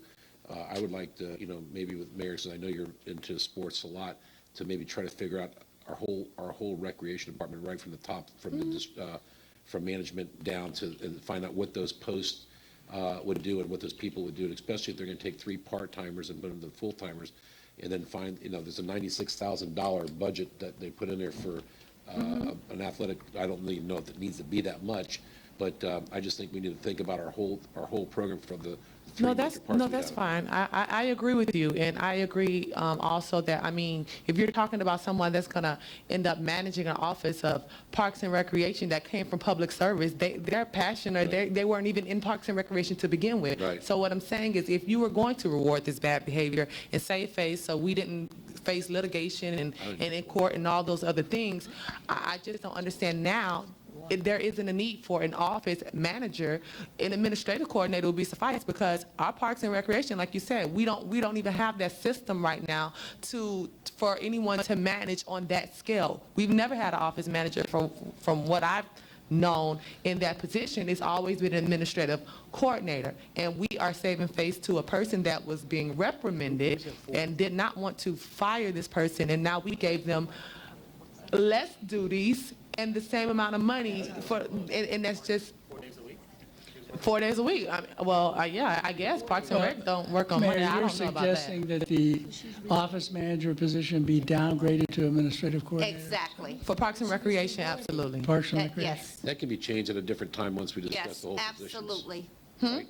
We could always change it later after we discuss. Yeah, we can always bring it back up, or we can always, if we're gonna need a office manager for Parks and Recreation, we can go look at criteria and resumes and see who has what in those type of positions. This person came from Public Works, and not saying that one can't do the other, but those are apples and oranges when you're managing things. Yeah. Well, That's just my take on it. I don't know how everybody else I feel about it. agree. I agree. Yes. You, So, okay? Okay. okay. When, So is this something you, this is something we didn't want to wait until we did all the other, this is something that when I discussed it with you, saying So that we is can the do that at commission- budget. so the commission is saying that they want to downgrade this position now, with the next budget? In this budget, This coming Is budget, downgrading? October 1, to be Office manager and downgraded? Assistant, yes, Yeah. yes. Okay. okay?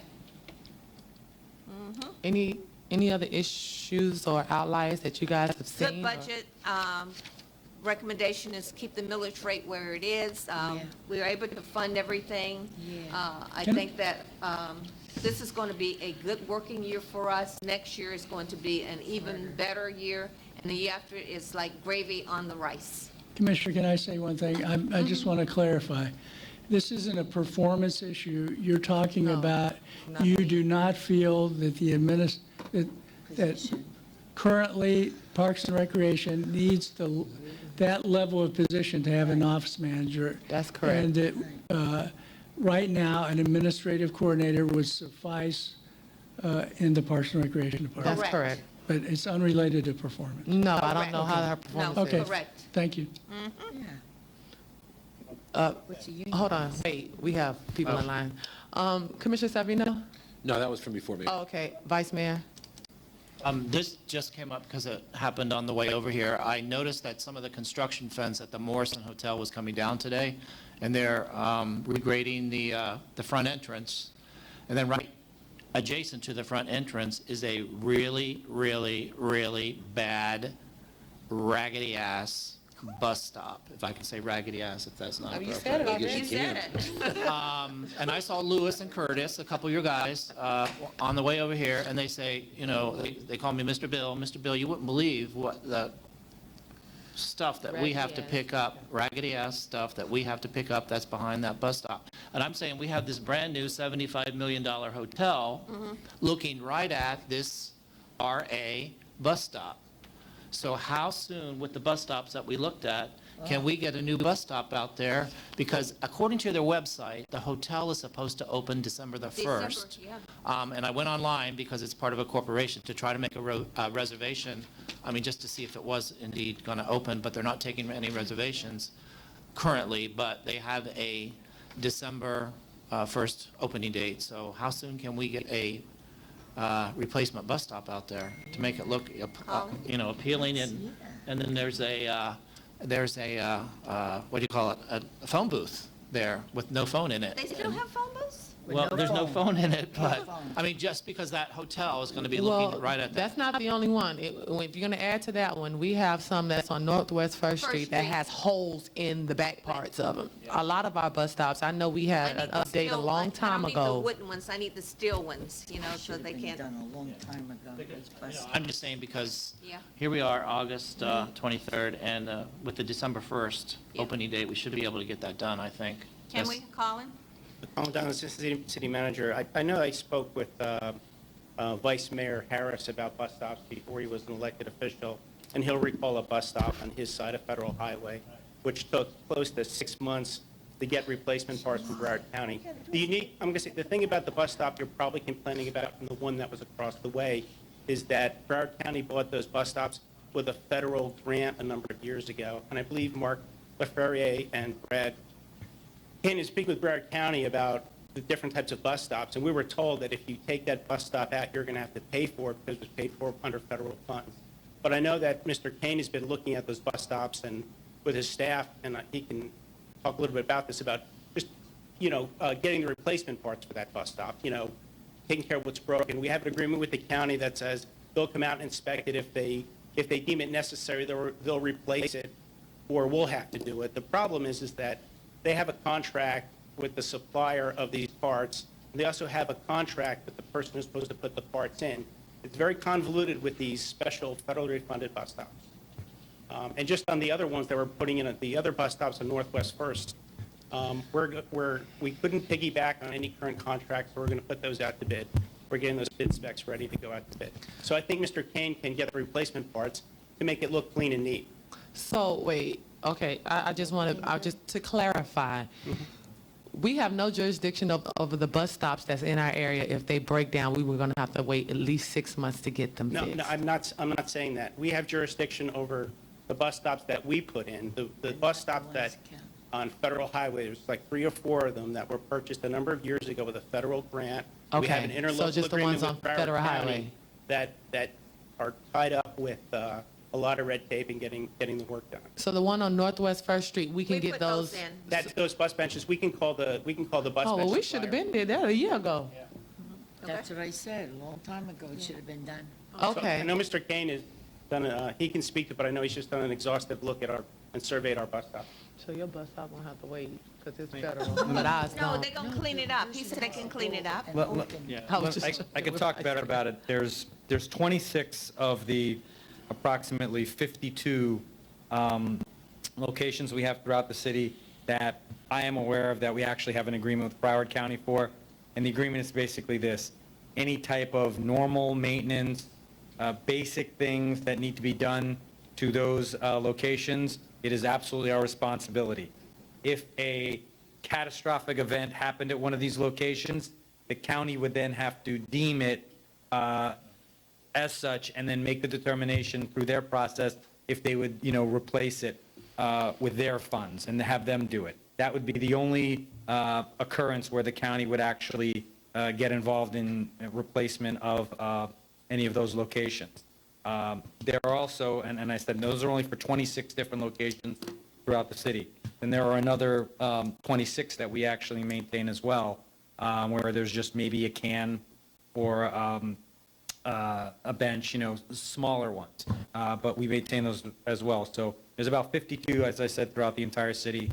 And, we're currently examining the best way to continue to provide a better service, to take care of them. Because, again, there's only, like I said, 26 are under agreement with the county, and the rest we are on our own for. So the ones with holes in them, can we get those maintenance? Yeah, if there's something specific, absolutely. I mean, Northwest First. Northwest First Avenue, it's in front of CW, they've been having big holes And in them. 10th Court, Northwest First, 10th Court. Can't miss it.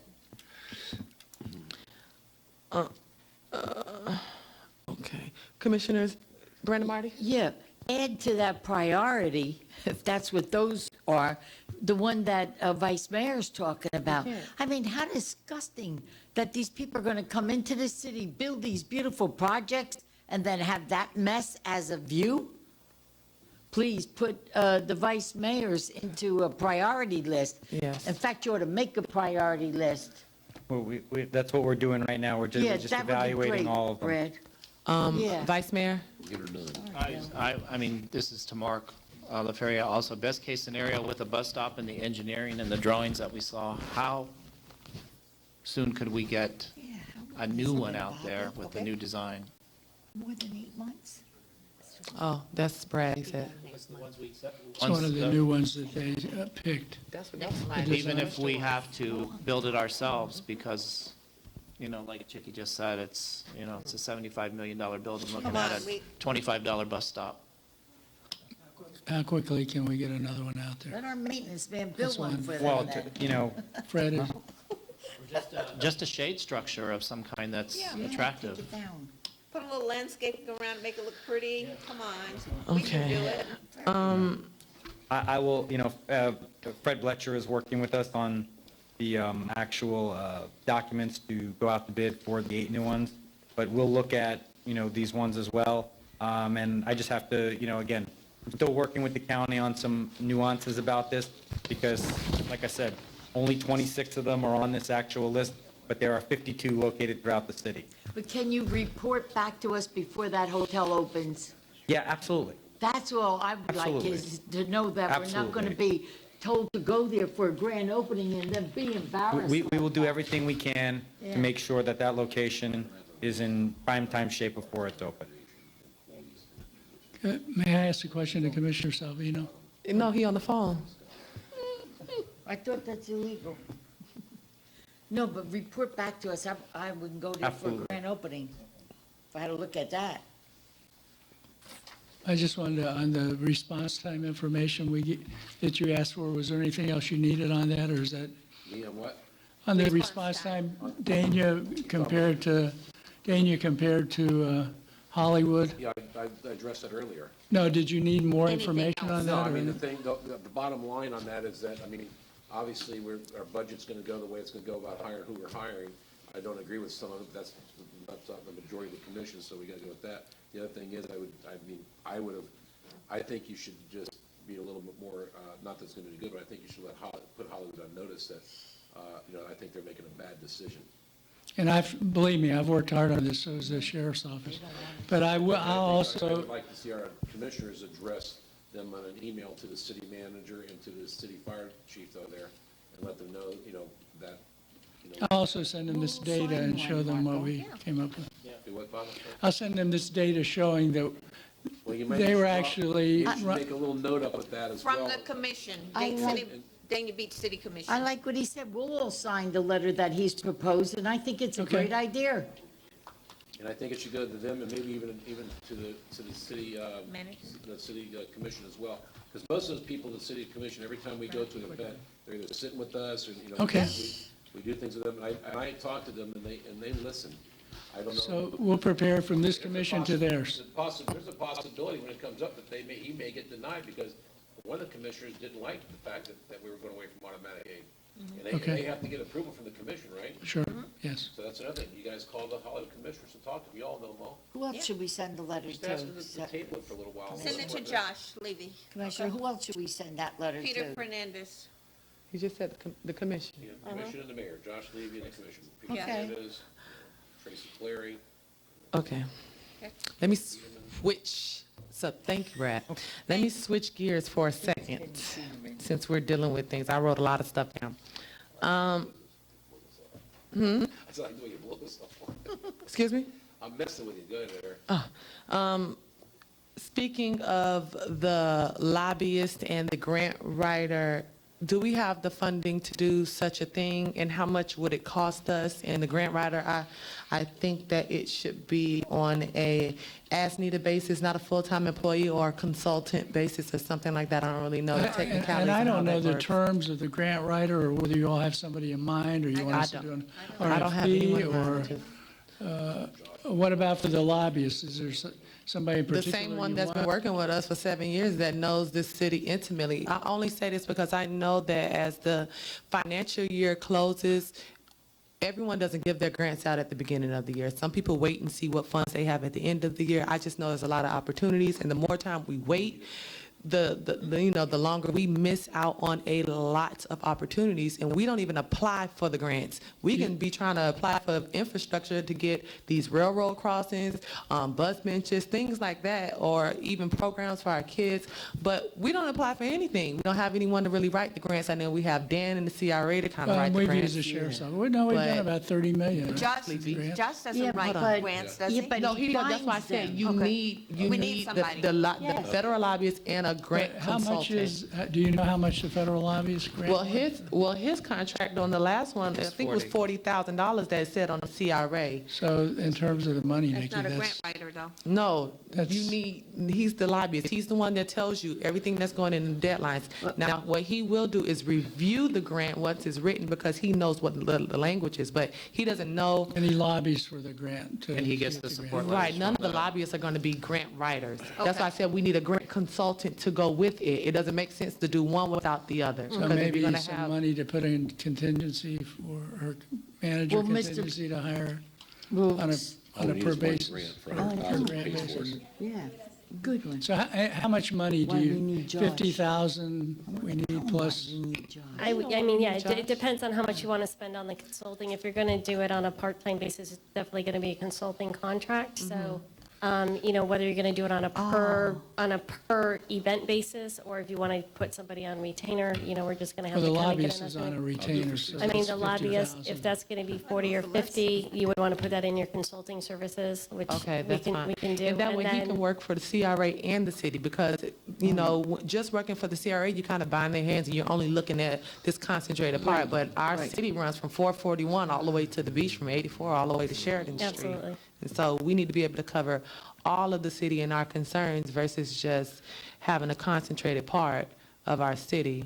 I don't know how everyone else feels about And it. Nikki, what brought this to a head was the fact that we lost one just by one day because there wasn't someone on that grant. And this Josh fellow, his job would be more or less to find the grants, not write them. Correct. At least now, if he was present at that time, we wouldn't have missed that one grant that the CRA was talking about last night No, by he was one day. present, he just don't write the grants. That's why you need to have a consultant along with it. Well, that's what I because- said, Josh I and the believe grant he- writer. Correct. I believe he That's what I also said. lobbies So would on behalf of the $100,000 city. cover the both does of them? lobby. 100,000 you think is comfortable? How much Okay, money do we have You based on? you have about, right now, 80? depending on what else you decide to do, you have about 80 grand 80, that you she could put in said, yeah. consulting. Okay, so Do for 7. That should do it. just So- 80. 80. Yeah. What do you think? I mean, that'll at least get it started. Gambling and, right you here? know, well, here's That's in the the thing. consulting. I mean, in that's the for consulting account. fees for both.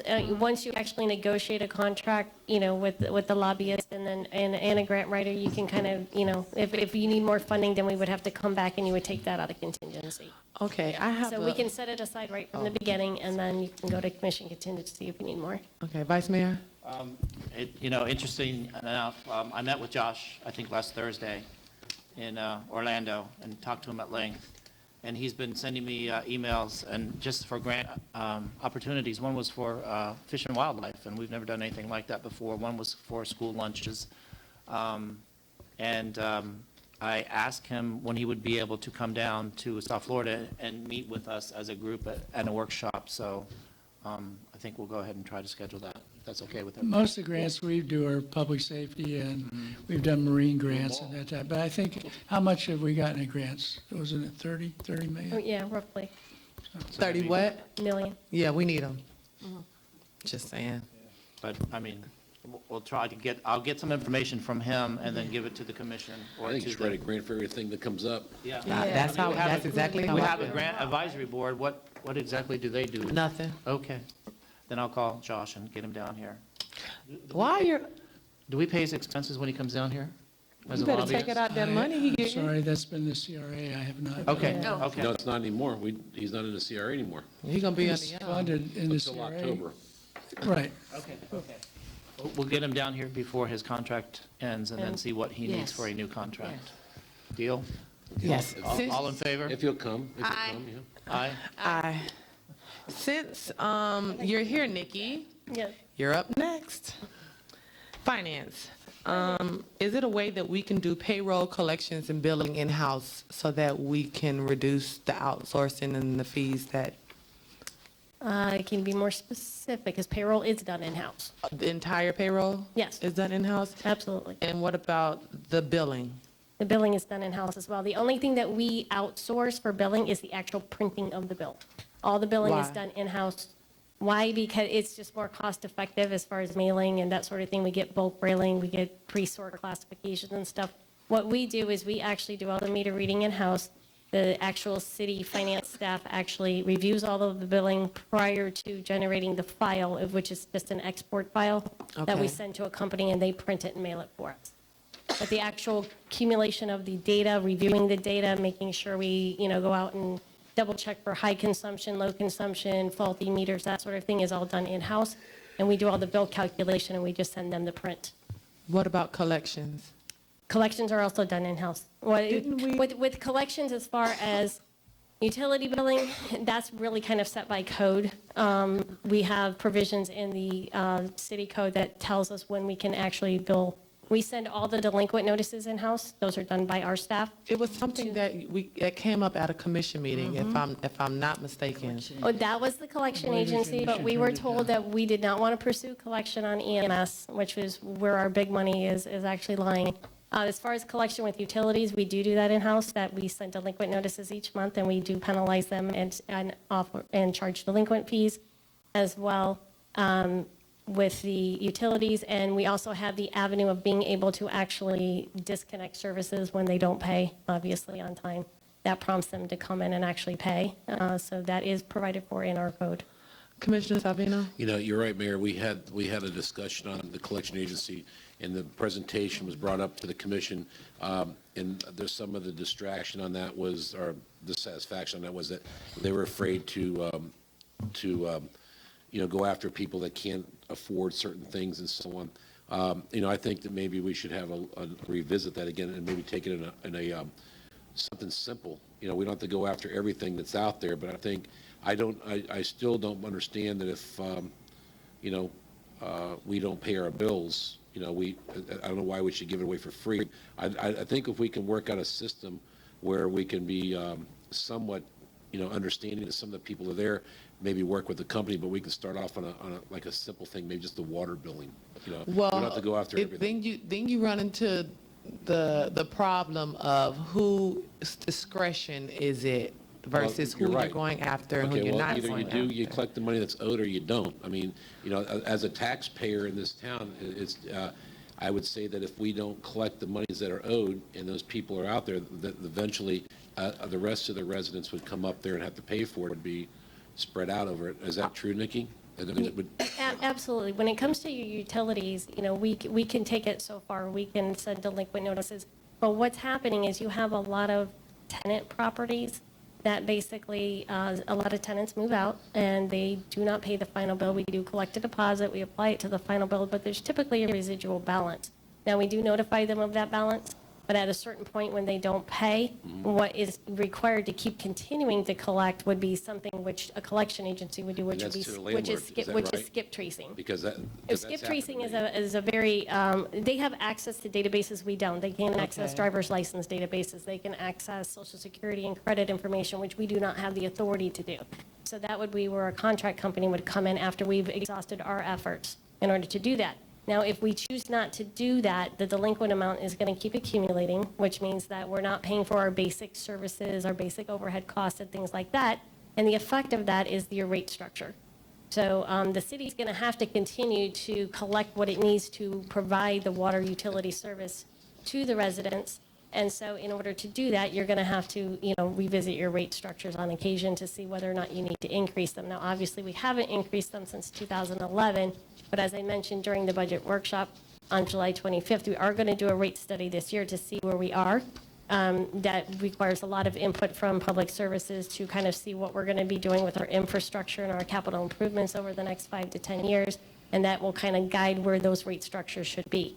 It could be, I don't know, my personal feeling is it will not be a rate reduction. I don't even know that it'll be a rate increase. It may stay the same, but I am seeing a compression in the water rates, but I am also seeing a little bit of an increase on the sewer side where there's more of a contingency there. So it may just be a shift in rates. But that's what the rate analysis is going to show us. Okay, the people that you would go after, did they move out of Dania Beach, or do they still live in Dania Beach? No, more than likely they moved out of Dania Beach, and that's where it becomes difficult for us to skip trace. If our code basically says right now, if somebody were to relocate in Dania Beach, we have the ability to actually, one, withhold service from that new property if they have an outstanding bill, which we do make every effort to. When somebody comes to open an account, we take a look, see if they owe us anything anywhere else. Or we can actually attach that to the existing new account and force them to pay that way as well. Or we have the option to just not even permit them to have service. So we do make that collection effort as well. But most of these people are people that have vacated Dania Beach. Okay, Commissioner This- Brandon Marty? Yeah, this all started, and you're right about us talking about this, was over ambulance bills. No, it wasn't. It was started Well- with this, but the ambulance was included, and then we wanted not to include, that's why I said. That would be great Okay, if but there was something. we can exclude that. We can start with the beginning of it and have them take a group of the water bills or something simple, or some kind of a fine ordinance or something. I mean, she Yeah. can explain to you. Our active accounts are easier to actually collect because we do have the provision to terminate service. And that 99% of the time, if the people are still living there, that prompts them to come in day after it's turned off, pay your bill, get it up to date. It's the people that are vacating the premises and vacating Dania Beach are the ones that we have issues collecting. And that's what our recommendation was with the collection company, was to bring forward those people first, because we know that typically they're no longer Dania residents, their accounts are final, the avenue of collecting becomes a little bit more complicated. And so that was our recommendation, was to start with a collection agency on a trial basis, this particular one that we looked at, to see whether or not it's going to be advantageous to us. The EMS was going to come much later, once we decided if we could even do that, or if the commission even wanted to do that. Right, you can modify the Yeah, parameters of the bill we collection. can as choose time to goes collect on. only certain items in Dania Beach. We don't have to collect every bad debt. It'd be a good try to see what would happen, and if it works, it works. If it doesn't, then. Now, that's not, you know. now, I will tell you, that's not to say that some of the people who haven't paid were not owners at the time that they lived here. They could, the collection on utility accounts, you may have an owner who owned a property and vacated. Now, there are provisions for us to collect from the new owner, which we are allowed to do, because that runs with the property. So if we go with this collection agency and we can set the parameters, can we set the parameters to go after people that do not live in the city of Dania Beach? You can. It may be difficult. You have to make a determination. Do you want only people that currently don't live, or only people, I mean, they may have lived here at the, obviously at the time. Well, are you saying Currently. legally or technically? That currently don't. live there. Technically or legally, whether we can do it? Yeah. I mean, can the software do it, or can legally you do that? Tom would have. to answer Legally, if we can do that. That might be something, yeah, legally, I think you I can. would want to look into that, because I'm not. Yeah, Okay. This is governed by state law as to what you can do with tenants and landlords. Yeah, and I think too, the issue would be is whether or not the data that we can provide them the data we provide them will tell them who the account is, whose name it was under, whether it was closed. There would not be data that would really tell us whether they were a tenant or an owner. So it would be micro-managing to go through every account that we Okay. would send them and determine, well, did they own it at the time they lived here, or were they a tenant? And you'd have to go back to property appraiser records and things like that, so. Commissioner Grace? So Nikki, if Commissioner Salvino sold me his house and he left an outstanding bill of water bill, and I come up here and want to have service, I've got to pay his old bill? Typically, what we do, because according to city code and Florida statutes, you can collect from the prior and the previous owner. The actual water lien runs with the property. So what we do is we do send a final bill to the actual owner of record, the one that's selling. We give them ample time to pay, but we do disclose to the new person when they open the account that if this account is not paid within X amount of days, you are subject to be liable. This is why people do lien searches before they actually close on the Yeah, property. you just need to do your We searches. disclose on those lien searches when they submit it to us that we do have accounts, we do have balances. They understand there's a final bill that still has to be rendered. Typically, the title companies will call us and they'll basically hold back in escrow an estimated amount of what that final bill will be. And they do that during the closing process. Sometimes that does not happen, but honestly, sometimes people don't go through the lien search process, which is buyer beware type We of. had some come before us for the Yeah. abatement. Yeah, right. That was like that. That's why I'm asking you. And- Mayor? Commissioner And Salvino? quite often, a lot of those that do the abatement don't necessarily always go through the lien Right. search process, which is something that they I should do- be doing. Right, I do know that for a fact, just what you're talking about, and when you sell a piece of property, that the company does, or your title company does the right thing, they will search it out and they'll pay. The same thing that we just discussed with Broward County last night, that when people are getting their cars money, they're going through all those lien searches and stuff to make sure that there's anything outstanding, and those liens would show up. And the prior owner would get caught, it would show up at your closing, and they would escrow the money, pay the bill.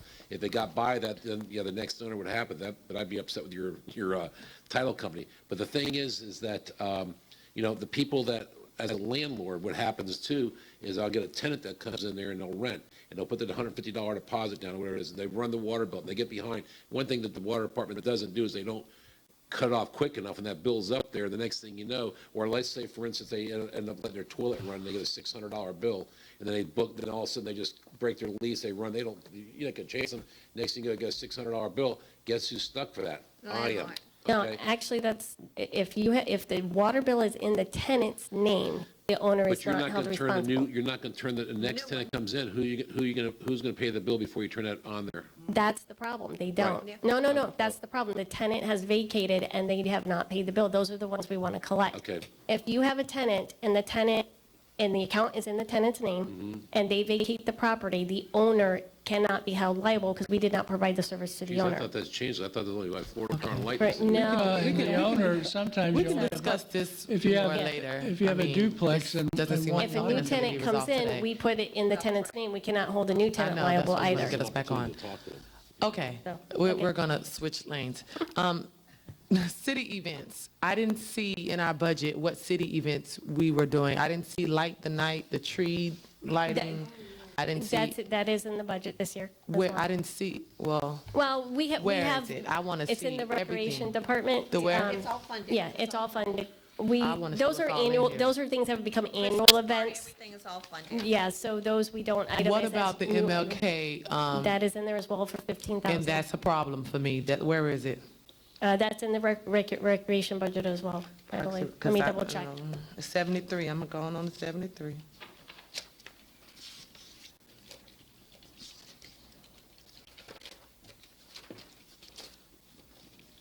Mark, do you want to come up and answer that? You can. How much money we put, I'm thinking, Yeah, but I don't, okay. but I don't see the parts on the list.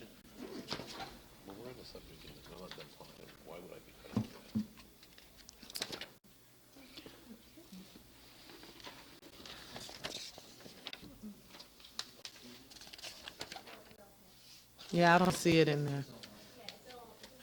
It's not that big of a deal, it's just, What page is it? we should all have, I'm at 73 to, especially in a time like this, when we're all together, we can't. okay, so I don't see it. Okay, this is. You're not going to I see the need- I detailed wanna line see item, but it everything. is in the recreation budget under 3110. It's under professional services in the recreation budget. Well, I want to look No, at I'm sorry, not the- How professional. much for each?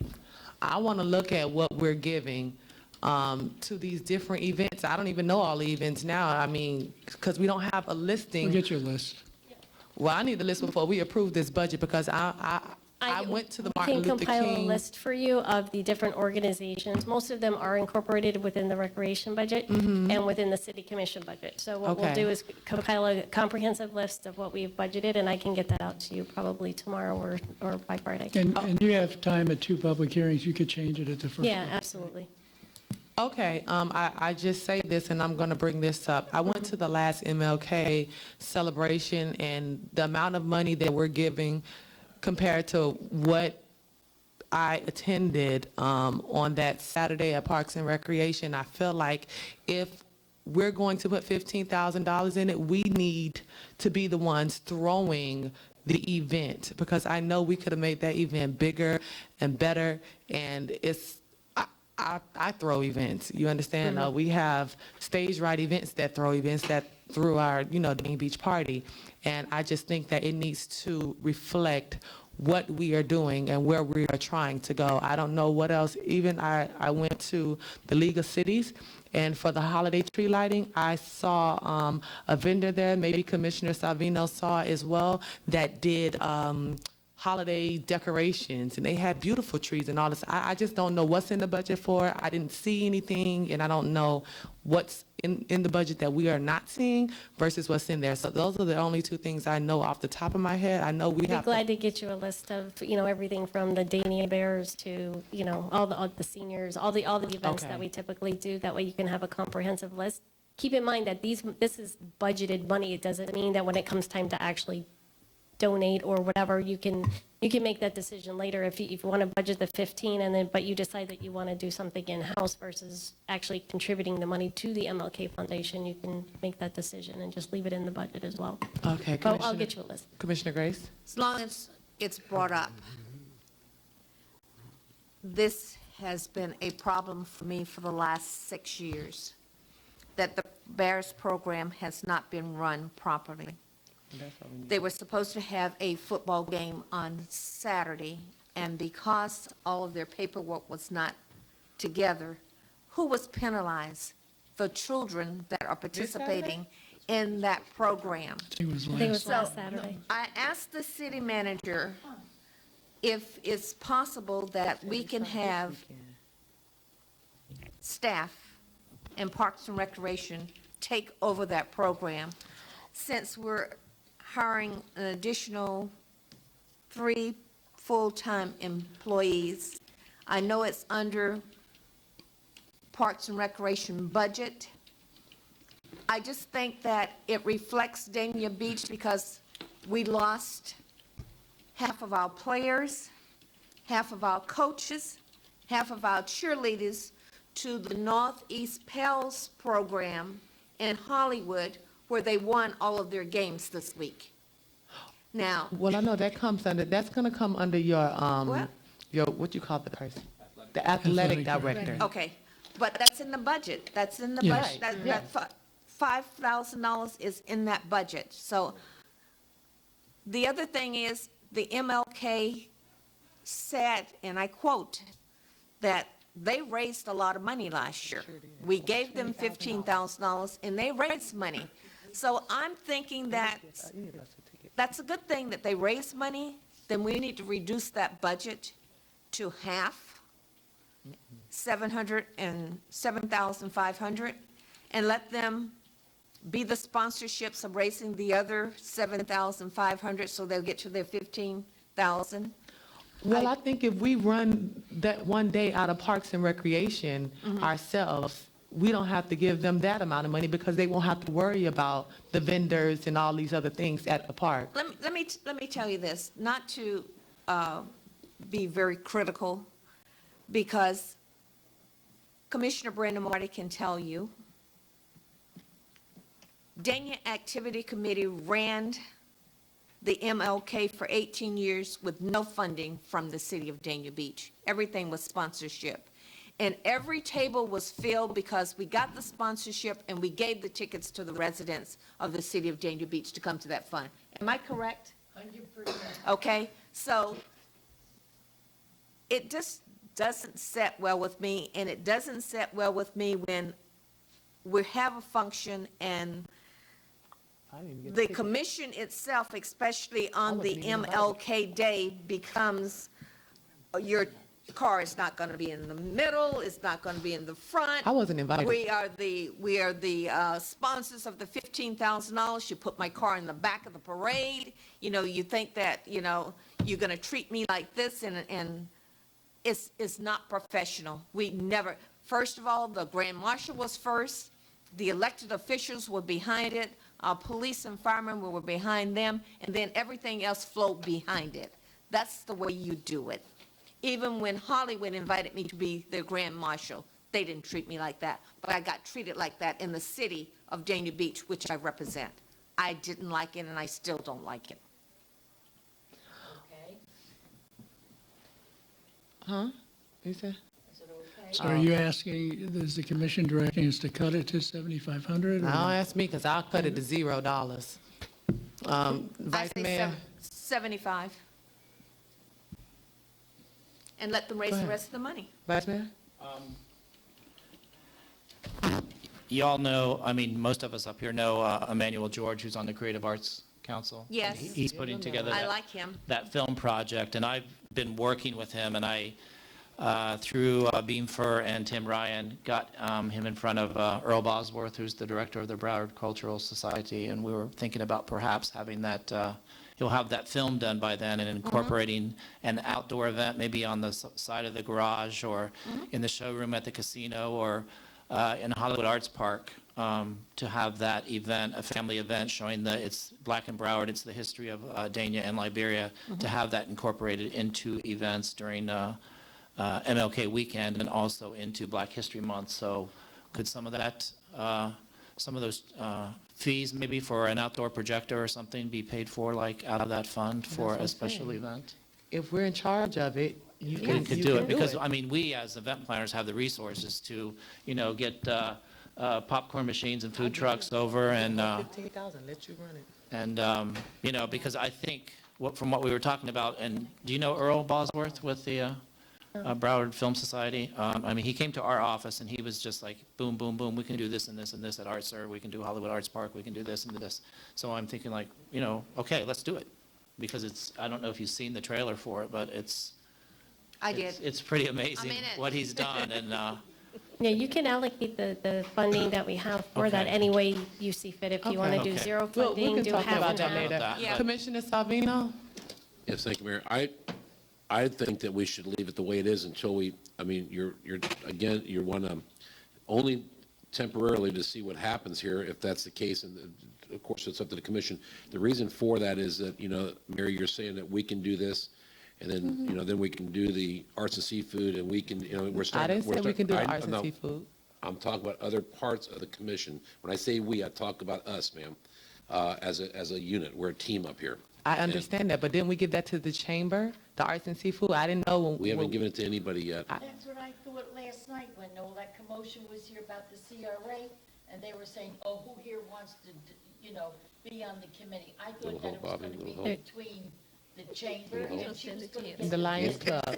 Yes, I didn't think that we had, okay. Well, Yeah, My there is no point- funding in the budget for the seafood festival. Okay. My point But was, there is that, we could redirect all this at a different time. The funding has already been planned. I just thought that instead of us cutting stuff right now that's already been planned, I think we just should leave the way it is, and all the stuff that we have up there the way it is. I mean, you can leave it as an MLK event Of course. And then- fund and not, and decide how you want to Well, I allocate mean, that it's just, later. Right. if we change it around and we do, at Exactly. least the funding is there. If we decide to do it ourselves, the funding could be there, because if we could use it, if we get Well, sponsorship money. that's what I said. I said the city could run that.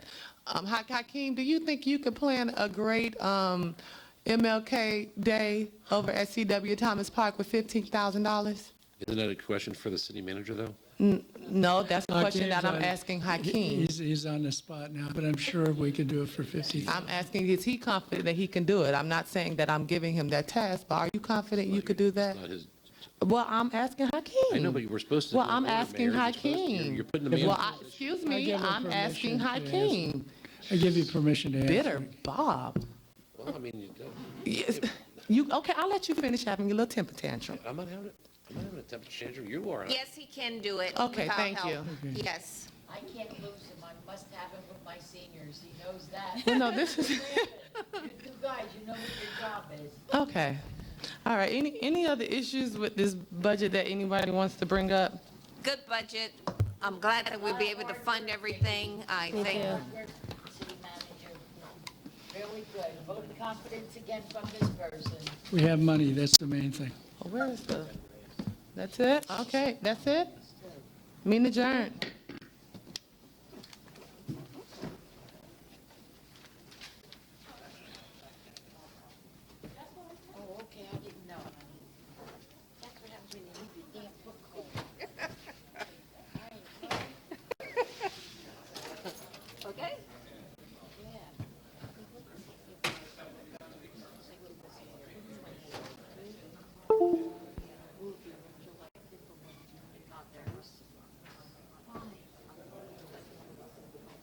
Oh, you're right. That was stupid.